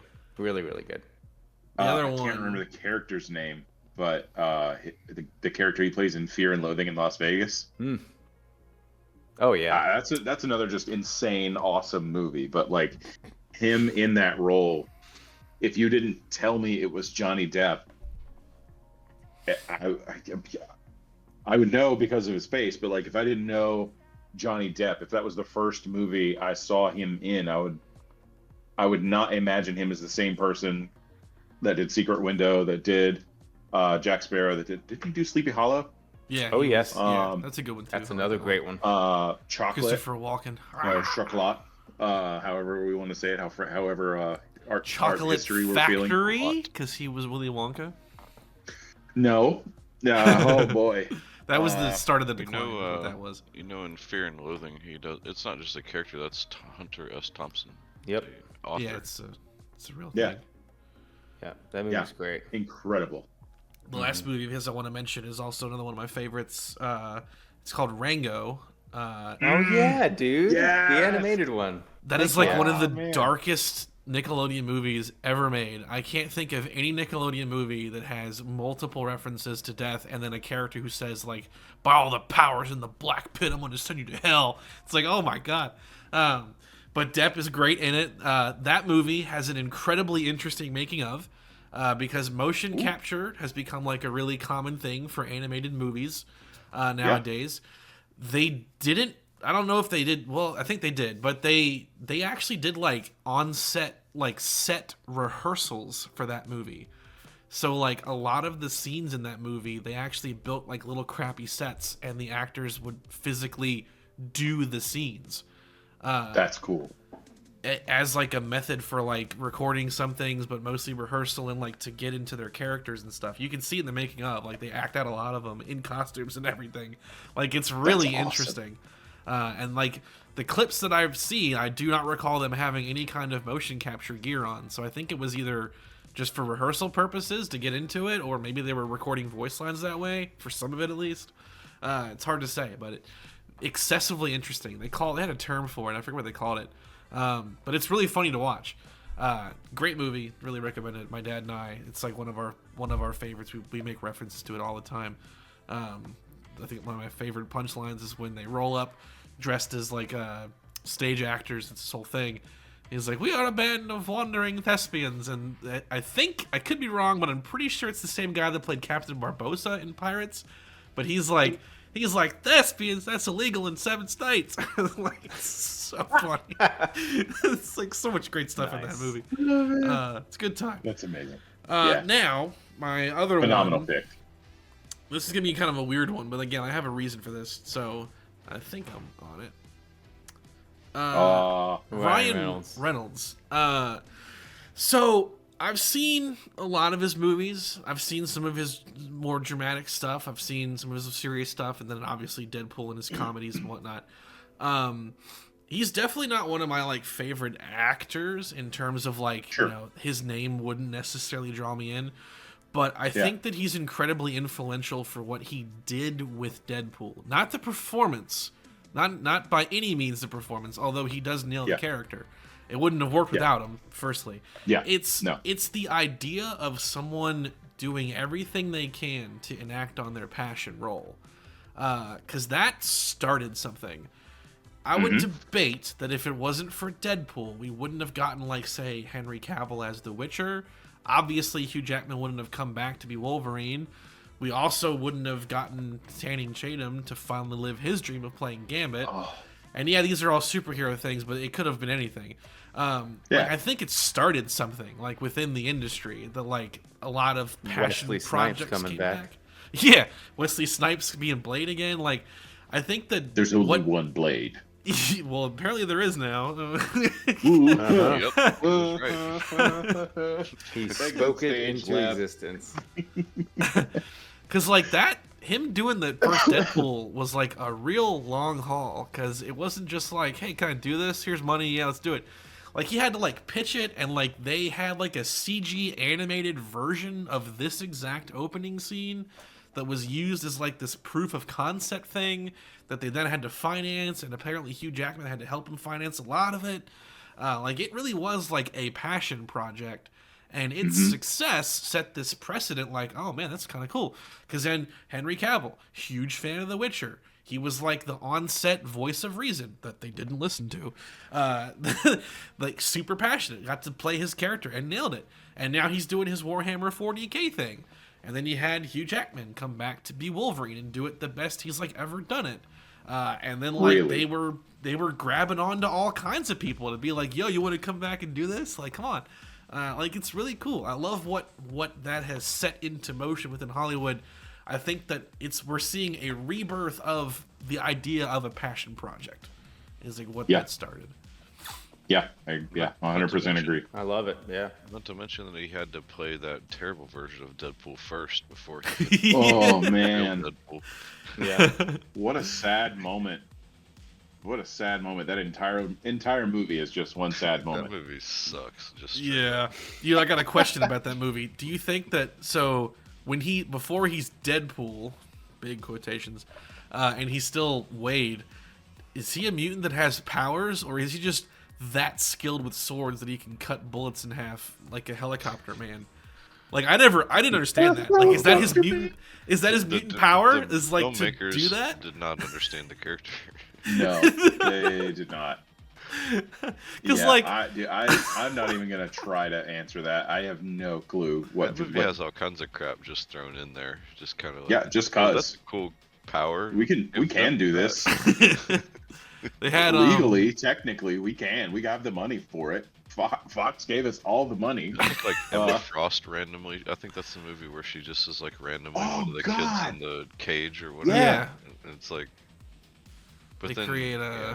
there's plot holes that movie creates with the rest of the timeline because Banshee's also one of the mutants in the cage, but he's a kid meeting everyone for the first time in first class. It's a nightmare. It's an None of them absolute bloody nightmare. After that movie, they pretty much just don't even bother with continuity. Yeah. They're just No. like, whatever. Yeah, I mean, X-Men Apocalypse exists, so Also, Apocalypse. Oh, man. get this too. Here's one cool thing too. Phoenix 2. Deadpool here, and then with Wolverine as well. That's the first time that I can think of, and even it's only in the Deadpool movies, that we've gotten superheroes in live action that have the superhero eyes, Yeah, like you see in true. comic books Yeah. and animated stuff. That was the first time it was done, I think, in Deadpool 1, where it Yeah. had that. And they Maybe move Spider-Man, too, which is actually. really cool. Maybe Yeah. Spider-Man with like one of the Sam Raimi Spider-Man movies, maybe. No, it's a his solid eyes mask move? though. I'm referring to like having the maybe white not. eyes behind like a cowl. Right? Yeah, I think it was Deadpool. Yeah, I'm pretty sure. did Andrew Garfield's Spider-Man? No, No. I think it was Didn't- Deadpool. He have Spider-Man eyes, like actual, No, I it's think just it the was big Deadpool. Now that I mask. think about it, yeah, you're right. this It's big Deadpool. light bulb dome head. Yeah. Yeah. Oh, man. Yeah. I think it's cool because I wonder if now we're gonna because like they did it with Wolverine's mask too, so now I have to wonder if the James Gunn stuff is gonna have some of that as well. It'd be really cool if it did because I mean, you might Like, as well that's- just lean into it. Yeah. do it because the extra cool thing about it is like it moves, like he's expressive even with the mask on. It's cool. Mhm. There's little details Exactly like the that. kind of stuff like when the first X-Men movie came out and they were making fun of the idea of having like comic accurate costumes or whatever, you know. But it's like this is the kind of stuff that proves that it actually works. Yeah, absolutely. Yeah. All right, so now brings us to our rapid fire round. The The following Yeah. screenshots here are all suggestions by our Discord members, Passix and Emigeddon. Thank you guys so much for weighing in. So they picked, the two of them had a cool conversation about these picks. One of them we'll have a really funny opinion on. You know what's coming. So, Oh boy. so let's get it started excited. off. First, Keanu Ah! Reeves. Yes. Duh. He was also on my list of potentials. Cyberpunk 2077. I just beat that game. He's You're- literally in. You're cool, Great, whatever yeah. the line is. Whatever you said. You're amazing, Oh, whatever man. it was. You're breathtaking. You're breathtaking. You're breathtaking. Oh, that yeah. was such a great moment. Oh, yeah. It really I was. remember that. Yeah, because if it was Harrison Ford, he would have said you're an idiot and walked away. Yeah. When do I die in this game? Oh man. Where's my paycheck? You told me you're gonna pay me this morning. So like the devil's advocate part of me is just like Ah, not good movie. a like one trick pony, but just like essentially the same character. Yeah, he's not. But like, man, the they are range. He doesn't have the most executed range. so well. Yeah. Like That's a good one. d- I, Just yeah, charisma in general, I think he's just likable. I Yeah, think that's it. I think that's it. He is likable, and despite a lack of range, that likability lends to a charisma on screen where whatever he's in, that's his movie. That's his thing. That's Like I can't imagine Speed without Keanu in it. You know, like it's just he makes the movie. yeah. Yep. Yeah. I agree. Oh man. Next, God. we have this one. Uh-oh. All right, so Uh-oh. fun fact. Both Oh. fun fact, both Chris and Mike had suggested Brad Pitt as one of their picks. And at first I was like, cool, because I told Chris about Fury and he watched Fury. One of my favorite movies ever. Brad Pitt plays War Daddy. Incredible. I love Brad Pitt. He's great. However, like the day that you watched Fury, Somebody clip that part where Mike says, "I love Brad Pitt. He's great." the day that we were all talking about this, Brad Pitt's like divorce filings started going viral like again, I guess because unredacted or new details came to light. Like it wasn't new. I didn't know that this wasn't new. Mike knew about this, but there were like new details, I guess. So it kind of went like re-viral about how he like abused verbally and some physical stuff with his wife at the time, Angelina Jolie, and his kids on a plane flight specifically. He like threw alcoholic beverages at the kids, strangled one of them, all kinds of crazy stuff. Yeah. And if you're doing that on the plane, like you're doing that elsewhere too. I'm just gonna throw that out there. Yeah, for sure. I think- you I act think- in public is a shadow of how you behave in private. Yeah. So we made the call to like. We should talk about Brad Pitt, but then it also brought up in the Discord. So I was like, we should, because like it's separating art from the artist argument. It like definitely comes to mind during something like this. Yeah. Yeah. It's an think interesting even- discussion. Even Mr. and Mrs. Smith, which began the era of Brangelina and ended where we are now. That's an incredible movie. It's a great popcorn flick. He brings such an interesting perspective to his characters in that like borderline method typology that I think is genuinely incredible. Interview with the Vampire is my favorite film of his. I good one. haven't seen it, Lestat. but I love the fact that he hated filming that movie, and Tom Cruise is in. Like, Brad is famous for he's got like this little black book of people he doesn't want to work with ever again, and Tom Cruise was like in bold because of that. I absolutely love that. That's So fun. Brad Pitt for me, like being a teen in the 90s. So there was this whole run of like 7, 12 Monkeys, Fight Club, Cool World. all kinds Seven. of Incredible. like, just like I don't know. He was like a formative actor, like for Yeah, me. I agree. Yeah. In my generation growing up, he was just like a, I don't know. It's just hard to like imagine. Just I some of didn't. my favorite movies of all time have Brad Pitt in them. So, Yeah, I didn't realize how many movies he's been in. Been Yeah, in something like 60 movies, yeah. He's been in like a lot. feature-length movies. He was so the first movie I remember him. So I think his first movie ever was Thelma and Louise, which is also an awesome movie. Yes, if you've ever that seen was his breakout like And, cinema role. But he played this like awesome stoner character in what was that movie? Oh, I know what you're talking about, but I True Romance. True Yeah. Romance. It's a movie that's written by Quentin Tarantino and directed by Tony Scott, and Brad Pitt's just like one of the main characters, just roommate. Like he's not even a main character at all. Like he's just like a complete like cameo basically, and he's just like the stoner dude. And he just like even something that simple, he just completely nails it. Like it's like if you are a stoner or know anyone who's a stoner, like he just completely nails it, like 100%. And it's like I don't know, it's just that sort of like presence in a lot of movies for me growing up. You may want to fact check this from fact checked. Jesus Christ, fact check this. But I think the movie is No Man's Land. It was like late 80s. This was before he had actually broken into Hollywood. He played a waiter, just pouring champagne for the actual cast that are having a conversation. It was not supposed to be a speaking line. I think I did hear this story. And he was like, I'm gonna get a line in. I'm gonna do it. I'm just gonna see what happens. And so he goes to the table, he pours a glass of champagne for the lady, and he looks down and says, "Is there anything else I can get for you, ma'am?" Just that. And like the director and like the DP like pull him aside, or the associate producers and stuff, they pull him aside and are like, "If you do that again, you are done. You never do that again. What are you even thinking?" And like he almost got pulled from being a freaking extra because of that. They almost pulled Brad Pitt, which is just crazy to think about. But Yeah, I mean, that's just, definitely yeah, Hard to, I hard to I talk love about his. Brad. Oh, Uh-huh. sorry. No, I was just saying, I love his willingness to push the boundaries in things like that. Like, was it who directed Snatch? Is that David Fincher? No. No, that's Matthew Gilliam. Nope. No, Guy he Ritchie? did 12 Guy Monkeys. Isn't it Guy Ritchie?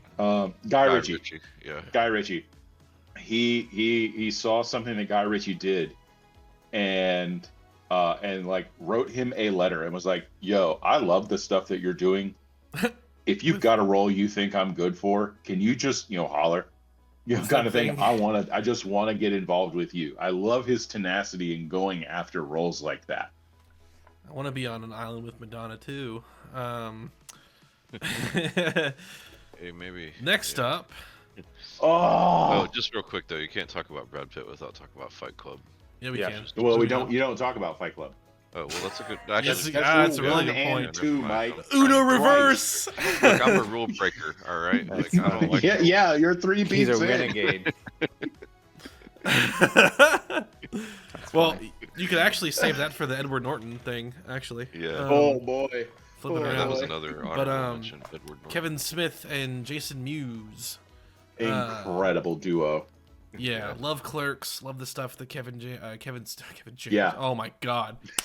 Kevin Smith. Don't you insult I Kevin know. Smith. I know. Do I not just insult did. Kevin Smith with I that. gotta like throw salt over my shoulder. Look, Kevin James is funny too. King of Queens is a Or great. Paul sitcom. Blart will roll up on a Segway. What is it? Snitch? What is it? No, Hitch. That movie's good. Hey, Snitch. sorry. It's another popcorn flick. For me, it's a popcorn flick. 100%. Yeah. Yeah, it's fine. Yeah, actually, it is fine. Yeah, it's true. It's fine. Yeah. It's the prequel to I Am It's Legend. perfectly inoffensive. It's the prequel to I Am Legend. That character goes on to be. Shut Elizabeth up. Island. It Shut is. up. It absolutely shut is. up. It absolutely is. That's his theory. former life before the apocalypse. He was the dating Oh advisor. no! I hate Which that version head of I Am cannon. I hate that head cannon. Oh Jay man, and Silent Bob. I remember when I was a kid, we had gotten to the end of that film, and Mark Hamill shows up, and I was like, "What is Luke Skywalker doing here?" Oh man, those were such Being the guy. formative movies for me. Oh yeah. Yeah. Dogma's coming back, man. by the way. Say what? The Dogma, they finally figured out all of the crazy rights issue Oh, bull that's crap. right. That's right. Kevin's been talking about that, and he is stoked to finally have his baby back. Yep. That movie was so talked about when it came out. Yep. I worked at a movie theater when that movie came out. Oh, how was that? Crazy. Working in a movie theater was fun. I was in college, you know, so it was like Oh yeah. one of those kind of jobs. Yeah. But, yeah. There was a lot of those kind of. I worked there early 2000s. Okay. I don't know. It was cool. Like part of the job was just going in. They don't really do it anymore. They don't hire people to do this anymore. But there was like an usher job basically. So you would like go into different during the movies. You would just walk in there and just make sure everything's cool, you know, and then you'd walk up and down the aisle and then leave. But so like you'd have a chance to kind of just like get little bits and pieces of every movie that was playing basically. So, and then if it was like your break or whatever, you could just go into the theater, just sit there, and then you could go see a movie anytime you wanted to for free. So it was cool from that perspective. That's cool. So a lot of those like early 2000s movies I just saw just kind of maybe not even Just sitting happenstance. down all at Yeah. once, just like random pieces of them, and then eventually I saw the whole thing. So, That's awesome. Yeah. Yeah, they're great. I love all their stuff. Clerks is definitely my favorite of what Kevin Smith and them have done. It was such an interesting idea for its time as well. Yeah, it's definitely the ultimate, like, are you a young, inspiring filmmaker? Well, check out how we made this story. Like, absolutely. It's really inspiring. I do a Lord of the Rings marathon, too, with my dad every Black Friday weekend. It kind of became a tradition when we both got sick. Or I got sick, like, 15 years ago, and it's been a tradition ever since. And I always think of, like, the really funny back and forth between Randall and the others in the restaurant over Lord of the Rings versus Star Wars. I can't repeat really any of it here, but it's really funny. And as a Lord of the Rings fan, I can find it funny. I don't get offended by it, but it's good stuff. Absolutely. I forget who's next now. What did you Seth think about? Rogen. Oh boy. Seth Rogen. The main thing about him is that I think that he's probably more known as a voice actor these days than he is an on-screen actor, at least for the current generation. Yeah. Doesn't he, I like, cannot. produce a lot of stuff now too. Yeah. I cannot stand that man's voice. I figured this would be a divisive one. Every time I hear him speak, specifically his stupid laugh, I get exponentially closer to death. It's perfect in Pineapple Express though. Right, which is like the only thing I can, and this is my own, bias, but that's like the only movie I can take him seriously in, because he's just playing himself. It's kind of older show, but did you ever see? Well, he started out with shows like Freaks and Geeks. Did you ever see that? I didn't. No. It's a pretty good show. It's kind of coming of age, like high school drama, TV show. Yeah. But that's what a lot of him and James Franco and a lot of actors of that generation kind of started in that show. Yeah, him and James are like BFFs. They Not were. anymore. Not anymore. Yeah. I saw that in the news the other day. I don't. What do we know? What happened with that? I don't know. Well, James Franco. It was like James Franco did some shit, got Me Too'd or whatever, and then they. Oh yeah, I remember they now. They don't talk anymore, basically. Gotcha. Yeah. Okay. Got me too. That's all I have for Seth Rogen is if I can't, I die a little more whenever I hear him speak. Yeah, I don't have much he's to been add on- on Seth Rogen. I don't think he's like particularly like a great actor. He's been in a lot of like comedies that are. I struggle with the early aughts raunchy comedy era. Like the only one that really sticks out to me is Anchorman. What about Superbad? Couldn't care less about it. That's fair. It didn't Anchorman's do a hilarious. single thing What for about me. Dodgeball? That's the only other one. Dodgeball's a None of these have Seth Rogen. What are you doing? No, we're I just know, talking about I know. raunchy Sausage comedies. Party I liked quite a bit. I thought it was very funny. Okay. I haven't Okay. seen that. I'll be the I have keep- to be the I keep- voice of the people now that like him in our server. Yeah, I want to hear the genuine love for this. So all right, so like I Mike, said, the floor I is think yours, buddy. Defend this man. Yeah, give him this man. He's your boy. He's So not great we're mine. talking about movies without him in it. I know. It's like, what are you Ouch. doing? Ouch.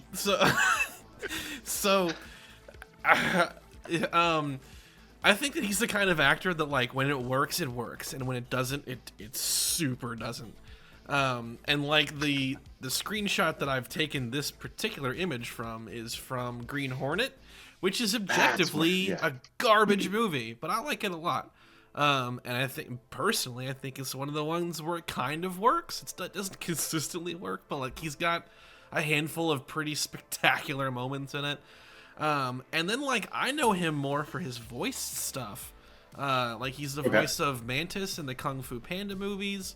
He has a couple of funny lines here and there. He's kind of the straight man in that group. He's not playing himself in that, which is one thing I can say at least. He was Donkey Kong in the Mario Bros. Movie. He does do a good job with that. Oh man, he does do a good job with that. He was Oh fine. no, he does. What an he's- incredible movie.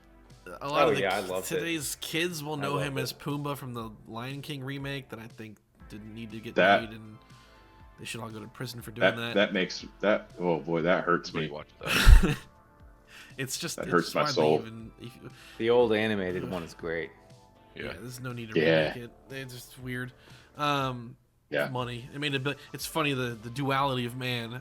People complain about nothing but remakes, but then everyone and their mom and their grandma and their extended cousins go to see the Lion King remake, and it makes $1 billion. You're the problem. That's why they're doing it. Yep. I actually, fun fact, I've only ever walked out of 2 movies in the theaters. The first is Action Park, which is that like spiritual Jackass sequel. I only walked out of it. that. It's all right. I only walked out of it because I actually was late to it because I was helping family friends with like moving furniture or something. So I was like 20 minutes late to my intended showing. So I walked out because I didn't really get what was going on. However, I also walked out of the Lion King remake because I was like, this is just kind of like not good. It's a shot-for-shot remake of the original, but it's not as visually interesting because they're trying to make it realistic. So I didn't see Just the watch the point. animated one. Yeah. But why yeah, I never Seth wanted Rogen is even Pumbaa in bother it though. seeing To bring it. it back to him, and he has that laugh that Tori referenced earlier that he hates. That I know. He does it in that movie, absolutely. Ellen McGregor. Oh yeah. Yep. Yep. McGregor, dude, nice. Yeah. Yeah. He got. I asked a couple people just for some like blind spot coverage, and Ewan McGregor came up a couple times. Mm. He's incredible, Yep. Yeah. Train Spotting, Star Wars. dude. Yeah, in Star Wars when he played Jesus, that was just. I was gonna top-notch. say, Train Spotting, Star Wars, and give me a third one. Well, Christopher Robin, obviously, but give me another one. Doctor. Oh Sleep, no, I watched something. Big Fish. Isn't that all one he's of in? all Oh, of equal yes! quality Yeah. is the Big punchline. Yeah, that Big movie's Fish. great. Yeah. He was in something recently that I really enjoyed. He was in Doctor Sleep, which I actually didn't like at all. Oh, really? It wasn't I'm a Dr. Shining Sleep. huge fan. Yeah. But I liked it. Book, I liked movie, it too. TV series, both, all three. None.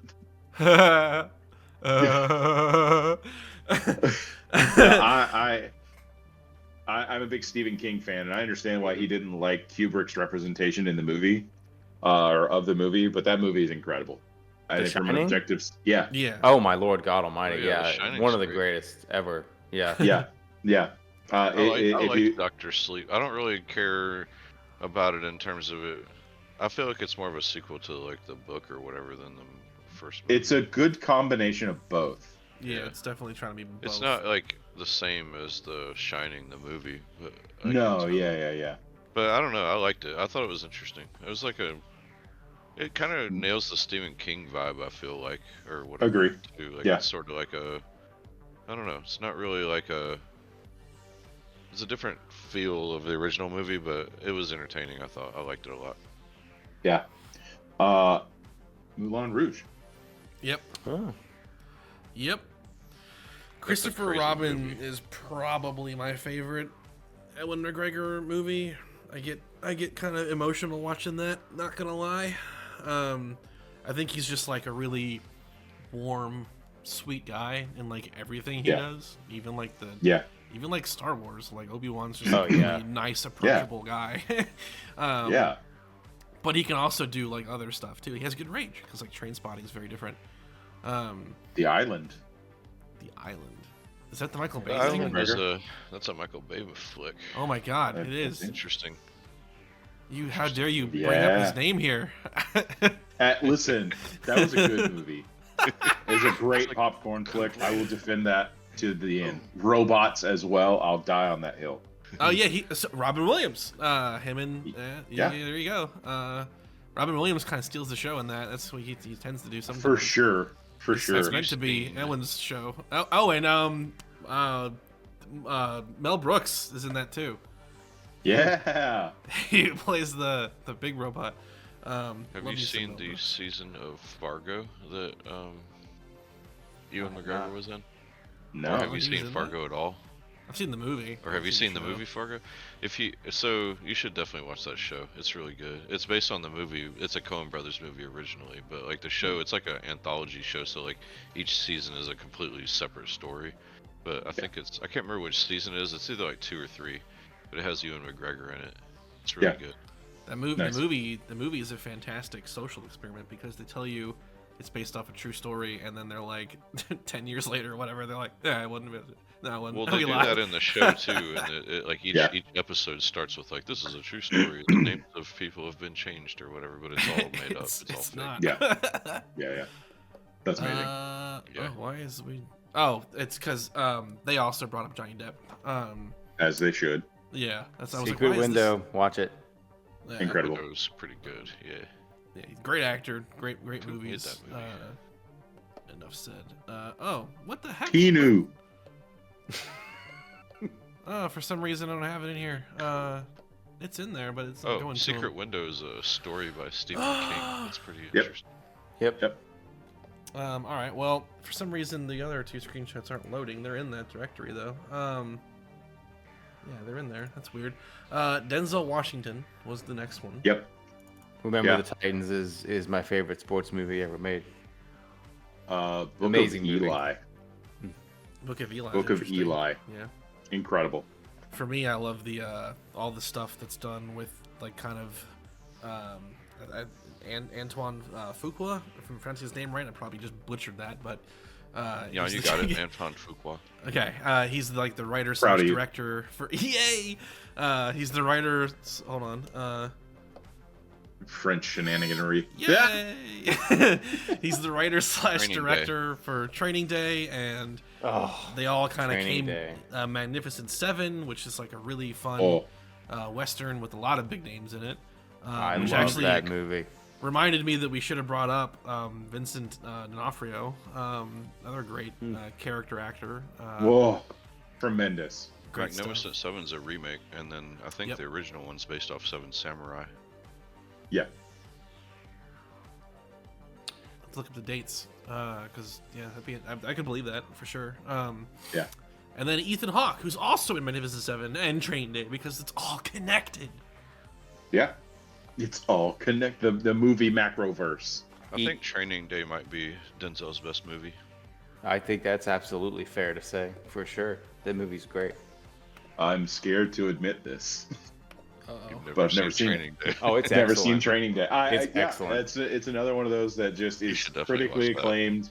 Everybody I know that has seen it and whose film opinions I respect enjoys Denzel's it and character loves in it. that is so intense. Like it's I like just haven't gotten to it. That's I a will one ride day. of a movie. Yeah, you should definitely watch that. Good. Yeah. It's about this girl that moves into a town and she meets a guy. He's pretty mysterious, but it turns out he's a vampire. And then like there's a friend who turns into werewolves. And Oh, is it? yeah, it's Okay. pretty intense. The There's place a is called. volcano. Ethan Hawke. If you haven't seen Sinister, you need to watch Sinister. Yeah. He's great in Absolutely. that movie. Really, really good. That's one of the better horror films to come out, really, in a long time. Honestly. Don't watch the sequel. Don't waste your time. So funny story about the sequel. My wife we started Sinister 2. I had never seen Sinister 1. Oh In boy. Sinister 2, they don't set up the story like at all. No. So all of a sudden I'm like, why? Spoiler alert here, but I was like, why are the kids trying to kill the adult? What's going on? Yeah. Like, I had absolutely no idea what was. Yeah. And then we went back and watched Sinister 1, and I was like, this movie Dude. is incredible. It's so good. Yeah.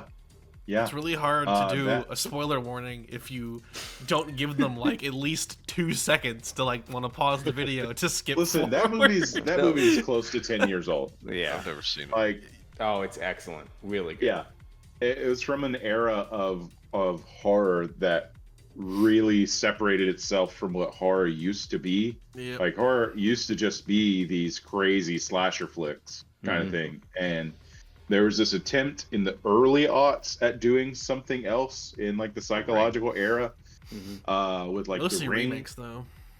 And The Omen, also a remake. Prom. Night. Yeah. But like that movie and like The Grudge and The Grudge. Sorry, A That remake. was when they were remaking all The Conjuring 1 and 2 specifically are Tori masterpieces and I have of talked about horror. those before on a previous But podcast. Ethan Hawke, incredible. His career is like all over the place in terms of like genre. He's done a little bit of everything. I got a thing about Ethan Hawke. I want to go on a rampage now.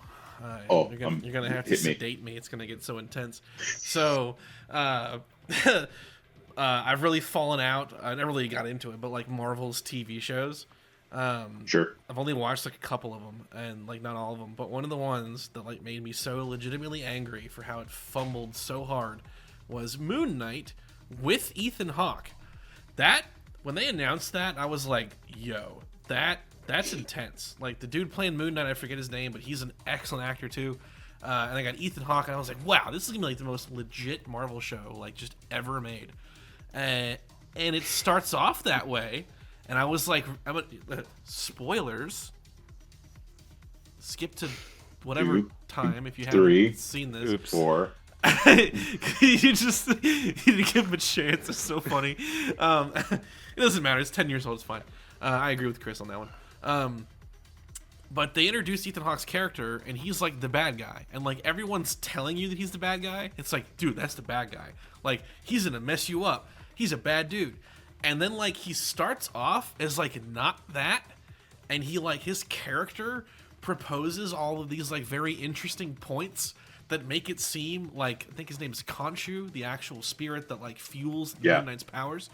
He makes all these like, legitimate points that Khonshu might be the bad guy, and I'm sitting there thinking like, dude, how fire would this be if this Marvel show had you like legitimately debating like who is in the right here between this like vengeful spirit guy and his morality and Ethan Hawke's character who's flawed but he might be right, and then like it just fumbles it immediately and like so hard. he just instantly after that sequence of me being on the edge of my seat like this is so interesting what they're doing here, they just ruin it and he's just like, kill him now, I'm gonna be the bad guy. It's just like, oh Yeah. I had no So idea angry. until just now that Ethan Hawke played Moon Knight. I thought that Moon No, Knight no, was no. another You Oscar show. Isaac was Moon Knight. Ethan Hawke played the villain of that season. yeah. Oh, okay. I was just like, that was so confusing to me. I was like, He's the guy that played you knew his name, he played Poe Dameron in Star Wars. Yeah. oh yeah, Oscar Isaac, yeah. Yeah, Oscar Isaac, that's his name. He's a great actor. He was good in that show too. The show's just bad. So Okay. I have a name here on my sheet that I just want to bring up because boy. I think he deserves to be brought up. Jeff Goldblum. Yeah. Fly. Fly. Have you ever? I was just about to say Fly. I mean, come on, It's the best. Jurassic so Park. good. Yes, Yeah, saw him Jeff something Goldblum's else great. recently. I agree. killer, Yeah. killer. Yeah, The Fly Yeah. is so good. And then him, you know, we discussed a few times on here how play the same character twice, Oh, and I think Ian Malcolm is exactly the same thing. I think he is just a leading. That's the challenge of Jurassic Park 2, is he is a absolutely elite supporting cast. Now, Jurassic Park 2 is fine. Yeah. I like the film, but Ian Malcolm in Jurassic Park 1 and Ian Malcolm in Jurassic Park 2 are not the same people. They are not the same. They don't sound the same. They don't act. They're not the same.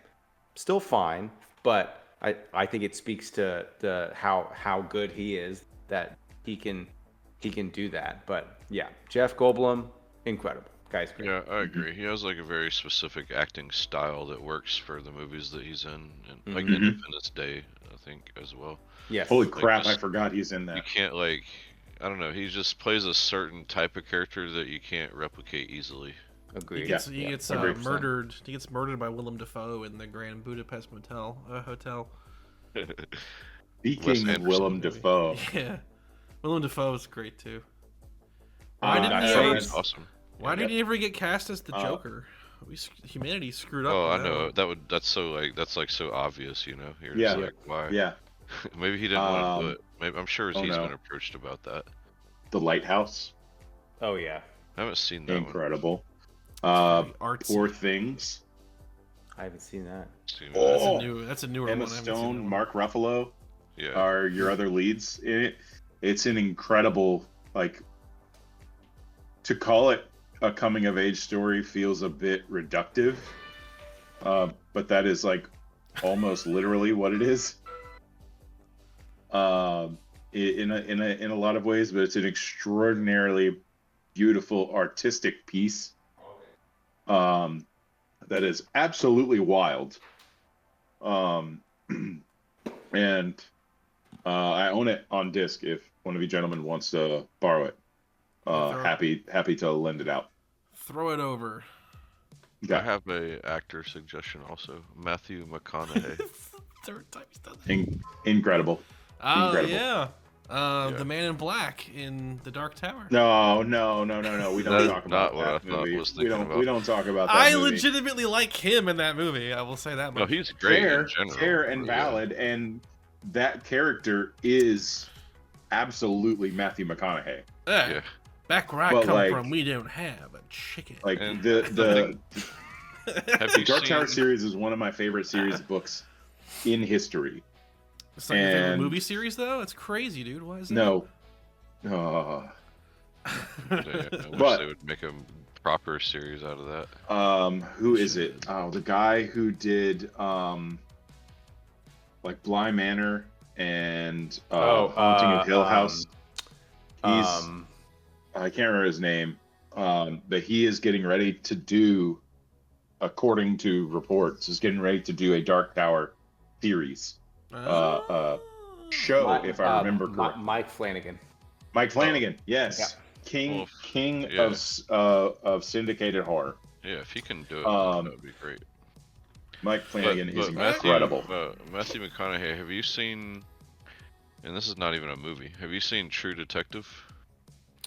The TV show. You know, my boss keeps telling me that I need to watch season 1 of that show. True Detective is like another anthology show, so it's like there's like 4 seasons, I think, but it's like each story is completely separate, so you could watch any one of them basically. But season 1 has Matthew McConaughey and Woody Harrelson in it. Oh, And wow, what a combo. Honestly, so this is gonna sound hyperbolic, but I'm being serious. It's one of the best seasons of TV, period, ever created.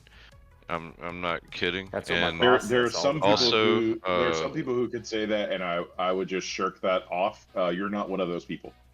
yeah, like seriously, and He's referring to me. Matthew McConaughey is Yeah, absolutely. absolutely brilliant in it. Like it's one of his best roles, and like, yeah, awesome TV show. The first season, anyway.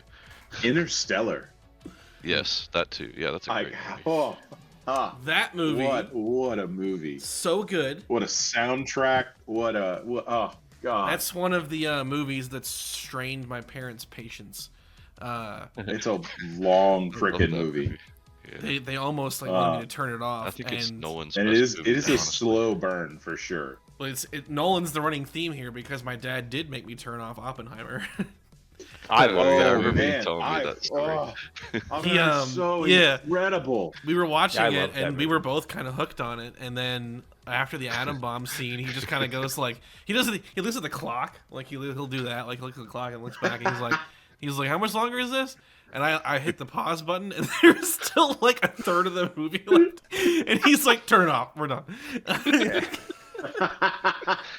I'll be honest, Oppenheimer never Oppenheimer finished it. I kinda don't know how it disappointed ends. me. I didn't really like it that much. Like the What atom disappointed you? bomb. I don't know. Maybe expectations from Nolan. I don't know Yeah, exactly. that's It fair. just I didn't find it. And I knew the story of Oppenheimer already, and I mean it's a good telling of it and everything. I found the nuclear bomb scene to be kind of underwhelming. I didn't think it was all that great.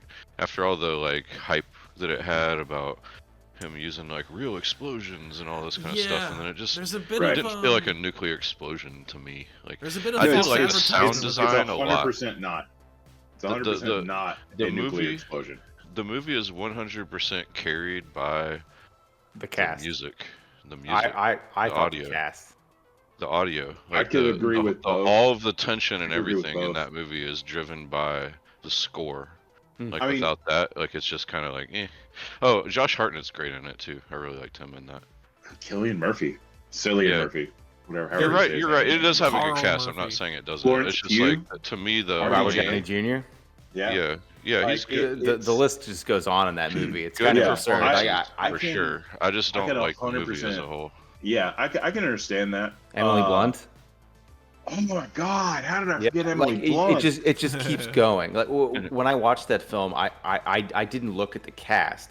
So like each scene, you're just like, oh my god, oh my god, oh my god. You just keep doing it the entire That's film. that almost becomes like stunt casting. It's sort of just like, oh, Kind yeah, of. there's such and such Uh, like famous celebrity or whatever. Yep. Like, I don't know. Yeah, but like they're all so perfectly cast, and they all dissolve into their roles after that initial. Oh, that's so and so.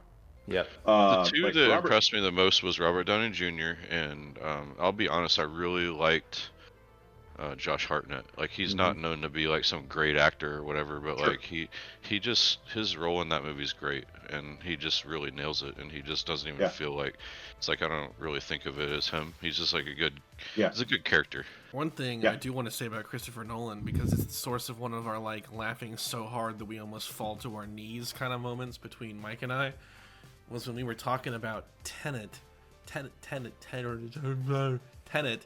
and like that movie, like famously the dialogue is like freaking horribly mixed and it's like super low. Yeah. Like I got a, Yeah.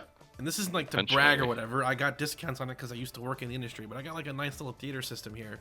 And like, dude, I had to go into the settings and like ramp up the levels on the center channel just to like have a chance. Like Yeah. it's crazy. And like we were talking about it, and if I recall this correctly, Mike, didn't you say that you read or heard that Nolan said something about it's like not important what the characters are saying or Yeah, something? like that? it was intentional. I think. So again, I mean, It's I guess an I might exposition be heavy wrong, movie. so always take it with a grain of salt. But I'm pretty sure that I read somewhere that Nolan said that it was intentional because it wasn't really as important about what they were saying. It was about the like The actions. what was happening on the screen, basically. Which is That's madness. That's an because interesting. Yeah. so that's an much. There's so interesting- much just talking about like how the time travel works and stuff. Like you Yeah. can't have it both ways, dude. It's like, Yeah. he's Well, trying to he do. did have it both ways. Memento exists. That's true. That's very true. Memento's a fantastic. I saw that was Yeah. another movie that came out when I was working at a movie theater. Oh And, man, that would have been cool to see on screen. Yeah, that was the first movie. I mean, that was his second movie, I think, but it was Yeah. the first one I ever saw of his, and I've been a Christopher Nolan fan ever since I saw that movie. Fair. Yeah, I like all that stuff. Dark Knight. Yeah. I mean, Yeah. it's another Yeah. great one.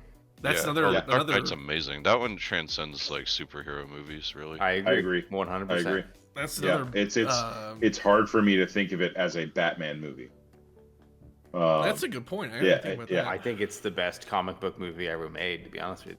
Like, if you That's put fair. it in that category, it's like Dark Knight and Man of Steel. And that's so it. like, I have a problem with Scorsese calling the MCU not cinema, because I feel like not everything in cinema has to be highbrow Cannes Festival art house kind of stuff. It hasn't been since the inception of film. Like, right, come on, dude. Exactly. You just need to get off your high horse, kind of thing. But it does, like you were saying, it transcends the genre, and becomes something other than what it was, and that feels intentional. In that movie specifically. I've seen that movie so many times that in the beginning shot, when it's going towards the structure with all the windows, I can point out which window is going to blow up. Yeah. That's how many times I've seen that, The Dark Knight. That's awesome. My response to the cinema thing is just simply this. King Kong came out in 1933? That's 5 years, or 4 years after the kind of sweeping of audio in film. And King Kong is like the best kind of 30s equivalent to like a summer blockbuster. So, like, dude, stop it. No, cinema. Yeah, absolutely. You're gonna say King Kong is in cinema? Because I'm pretty sure you have to, because you went to film school. Pretty sure you have to. Those are the rules. It's in the bylaws. Jesus. Also, regarding Dark Knight, another really funny thing that Mike and I went through kind of recently was I found some like insane article written by somebody attempting to scientifically timestamp Bruce Wayne's prep and stuff when he returned to the city in Dark Knight Rises. And there's this is so funny part where he's like, all right, for this part, it has to be an automatic dart throwing machine. It's the only thing that makes sense for the moment where the batarang things like hit the dudes in the necks. As he like penned up his and this is like an essay. It's like many pages of like time stamping what Batman was doing to like, paint the logo and like see this person, talk to that person, whatever. And like this part of like defeat where they're like, I can't explain this other than the fact that Batman would have had to set up an automatic dart throwing machine that would have hit the dudes. What a Mark Rober answer to that. It is an excellent read. I recommend it. I don't know where to amazing. find it, but you Google it, you find it. It's so funny. Yeah. So I found, sorry to jump back into this Christopher Nolan thing, but like I found a quote from him from Tenet. It was, he said, "We got a lot of complaints. I actually got calls from other filmmakers who would say, I just saw your film and the dialogue is inaudible. Some people thought maybe the music's too loud, but the truth was it was kind of the whole enchilada of how we had chosen to mix it." That's wild. One of the quotes I found. Oh my god, it's really bad. Like, I had to turn on subtitles, and I kind of watch movies with subtitles on the regular now, but at the time I was not, and like that to me was like an irritating moment. Here's another one from Nolan's sound editor, Richard King. So the quote is, "Chris is trying to create a visceral emotional experience for the audience beyond merely an intellectual one, like punk rock music. It's a full body experience. Dialogue is only one facet of the sonic palette. He wants to grab the audience by the Then why get rid of that part of the sonic and palette? pull them toward the screen and not allow the watching of his films to be a passive experience." That's such a benign answer. Like, I think denial, that's not the word, but that's so stupid. Yeah. Well, so I think that's the thing is like if you look at Nolan's movies though, like a lot of them are not like, it's not like perfect. Like there's some weird stuff in a lot of his movies, and it's like he doesn't really. I don't think he really cares that much about that because it's just more about like the feel of the movie and like the like, vibe and like the like concept of what he's trying to get across versus but like if part of the core tenets of your movie is to explain time travel in this universe, maybe we need to understand it. Tenet's just like a weird. I don't know about that movie. Like that one's just weird. I want to like it. Like it's one of those movies. Like it seems like it's something I would like because I like time travel stuff and like I don't mind I don't mind little like plot holes or whatever, you know. That stuff doesn't really bother me that much. That movie just is like it's just hard That's a to wild understand. ride, start to finish. Yeah. Yeah. I had a couple actors that were like incredible, but also notoriously difficult to work with. One of them has come up several times in this conversation so far. Ed Norton. Ed Norton. He got like fired from Marvel or whatever. They don't want him back. They don't want him back. Everybody hated working with him on the Incredible Hulk. Yeah, but he's such a good actor though. Yeah, he is. But he like, uses it all as of this his like roles were power great. trip. He does. I can't stand that because. But I mean, like I go back to Robin American Williams. History X, an undeniably better actor. Like, oh man, he's got so many good movies. Have you seen Death to Smoochie? I have not. They're both in it, and it's that's got to be insane. Very interesting. Okay, yeah, it's very that's higher on the list than it was before. I didn't realize they shared a screen. Yeah, they're both in the movie, and it's really good. Ed Norton's the lead. Yeah. And Williams supports, and it's excellent. It's really good, and it's got Danny DeVito in it. It's great. Great movie. I've heard that's really good. I haven't seen it myself. It's excellent. The most recent Norton film I saw was Glass Onion. He's the villain in that. I like those those movies. Yeah. That's where, like, what's his name that directed the Star Wars movie? Rian Johnson. Yeah, Rian Johnson. Oh, yeah. Like, he's actually a good director in general. Yeah. Yeah, Knives Out is one of my favorite movies of all time. And Absolutely. Knives Out is great. Glass Onion is incredible. Doing a third one, and Daniel Craig has been harping on him to, like, you got to put it in theaters this time. Like, you guys. I can't believe they didn't do like a theatrical release. It was gonna. Yeah, the first one was. The second one was. The first one was. The second one was not. Netflix. Yeah. So it was gonna be theatrical, but then when they sold it to Netflix, like idiots, they changed that and gave it like a super limited, like crazy limited, like special kind of event, Fathom events kind of thing, or like it's only there for like a few days or whatever, and that pissed off Daniel Craig like super hard, and he got really mad about that. Yep. Which he should, because he deserved it. It was not a Netflix movie. No. A couple of rapid fire ones for like excellent actors but notorious to work with. Christian Bale and Leonardo DiCaprio. Hard to work with, you say? Is Leonardo DiCaprio hard to work with? Why would you ever say that? No, I don't know. I don't know about that. I've never heard anything about Leo. He's got a lot of controversy in some of his relationship choices. Yeah, but as far as like working with him though. I mean, whatever. All those women he dates are legal age, or whatever. It just doesn't seem like that big of a deal to me. Yeah. I watched Titanic not too long ago, and that movie's incredible. Yeah. That is a really good movie. Oh no, I forgot the name of the movie. Christian Bale, Gun Fu. Wow, no, what's the name of the movie? Equilibrium. It's called Gun Kata, you casual. Gun Kata. I saw Equilibrium blind. I just went to the theater one night and I was just like, "Oh, sci-fi movie. Let me see that shit." Yeah. And I saw that and like had no idea what it was about. Yeah. That's the movie that I think. Maybe is Leo not? Maybe I'm thinking of somebody else. But it's like in that field. But Bale is pretty difficult to work with, from what I understand. No. Well, he's had a couple moments. Would be in that. What was that? Russell Crowe. He would be in the hard to work with category. Fighting around the world, baby. Yeah. Gladiator's a great movie, though.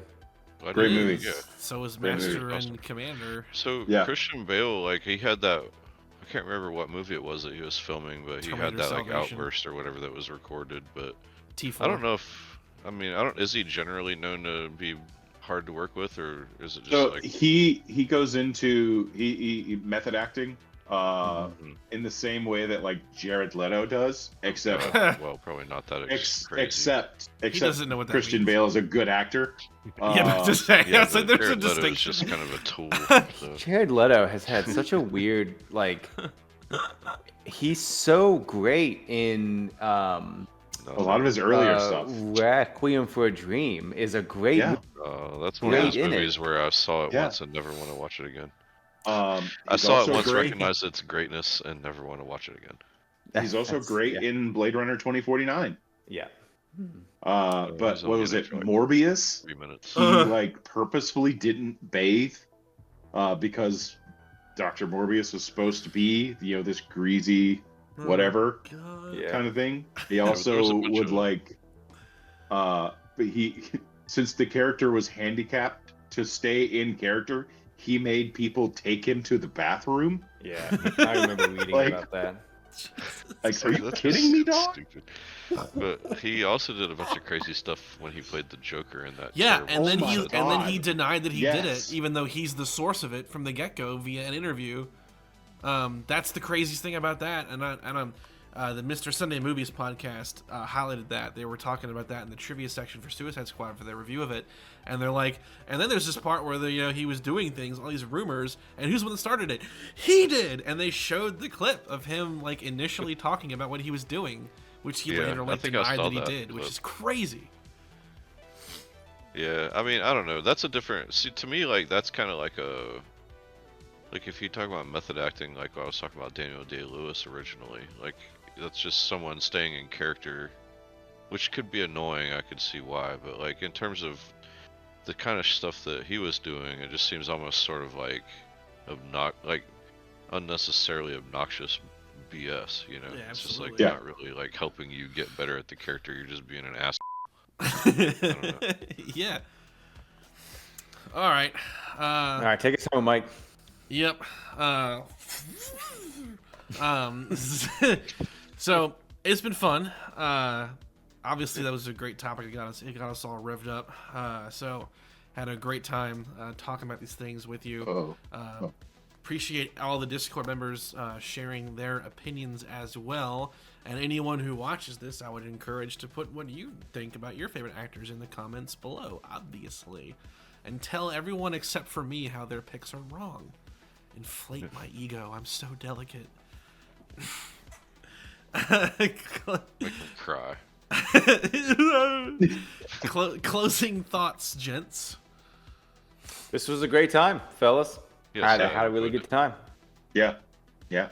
This was a fun exercise in for me in thinking about how film impacted me in its various ways, and kind of getting to this point, and specifically from the viewpoint of the actors who are, in a lot of instances, the audience surrogate on screen. So it was really cool to kind of dig into a lot of this. It was really neat seeing all the fun, different perspectives that everybody brought in, and people I just didn't even think about. For me too, I'm better at. I don't know. Like I'm not as good at coming up with my thoughts on the fly. So it's cool. It's cool, practice for that as well. Yeah. I'm more kind of I'll think about it when I'm writing a text and then edit it and think about it some more and then edit it or whatever. So you can't really do that when you're speaking in person. So Which made the Brad Pitt thing all the more tragic because you had thought about that for a Really good long did. while, and then Yeah. you sent it to me. Yeah. And it was 8 hours later. Hey, I bought so this many thing. Brad Yeah. Pitt movies, man. I bought so many Brad Pitt movies. So that's, I funny. mean, Yeah. one of those things. A lot of other people are still getting paid. Yep. All right, we will right. see you on the next one. Great time. Everyone have a great rest of their day. You as well. Thank you. Thanks for having us.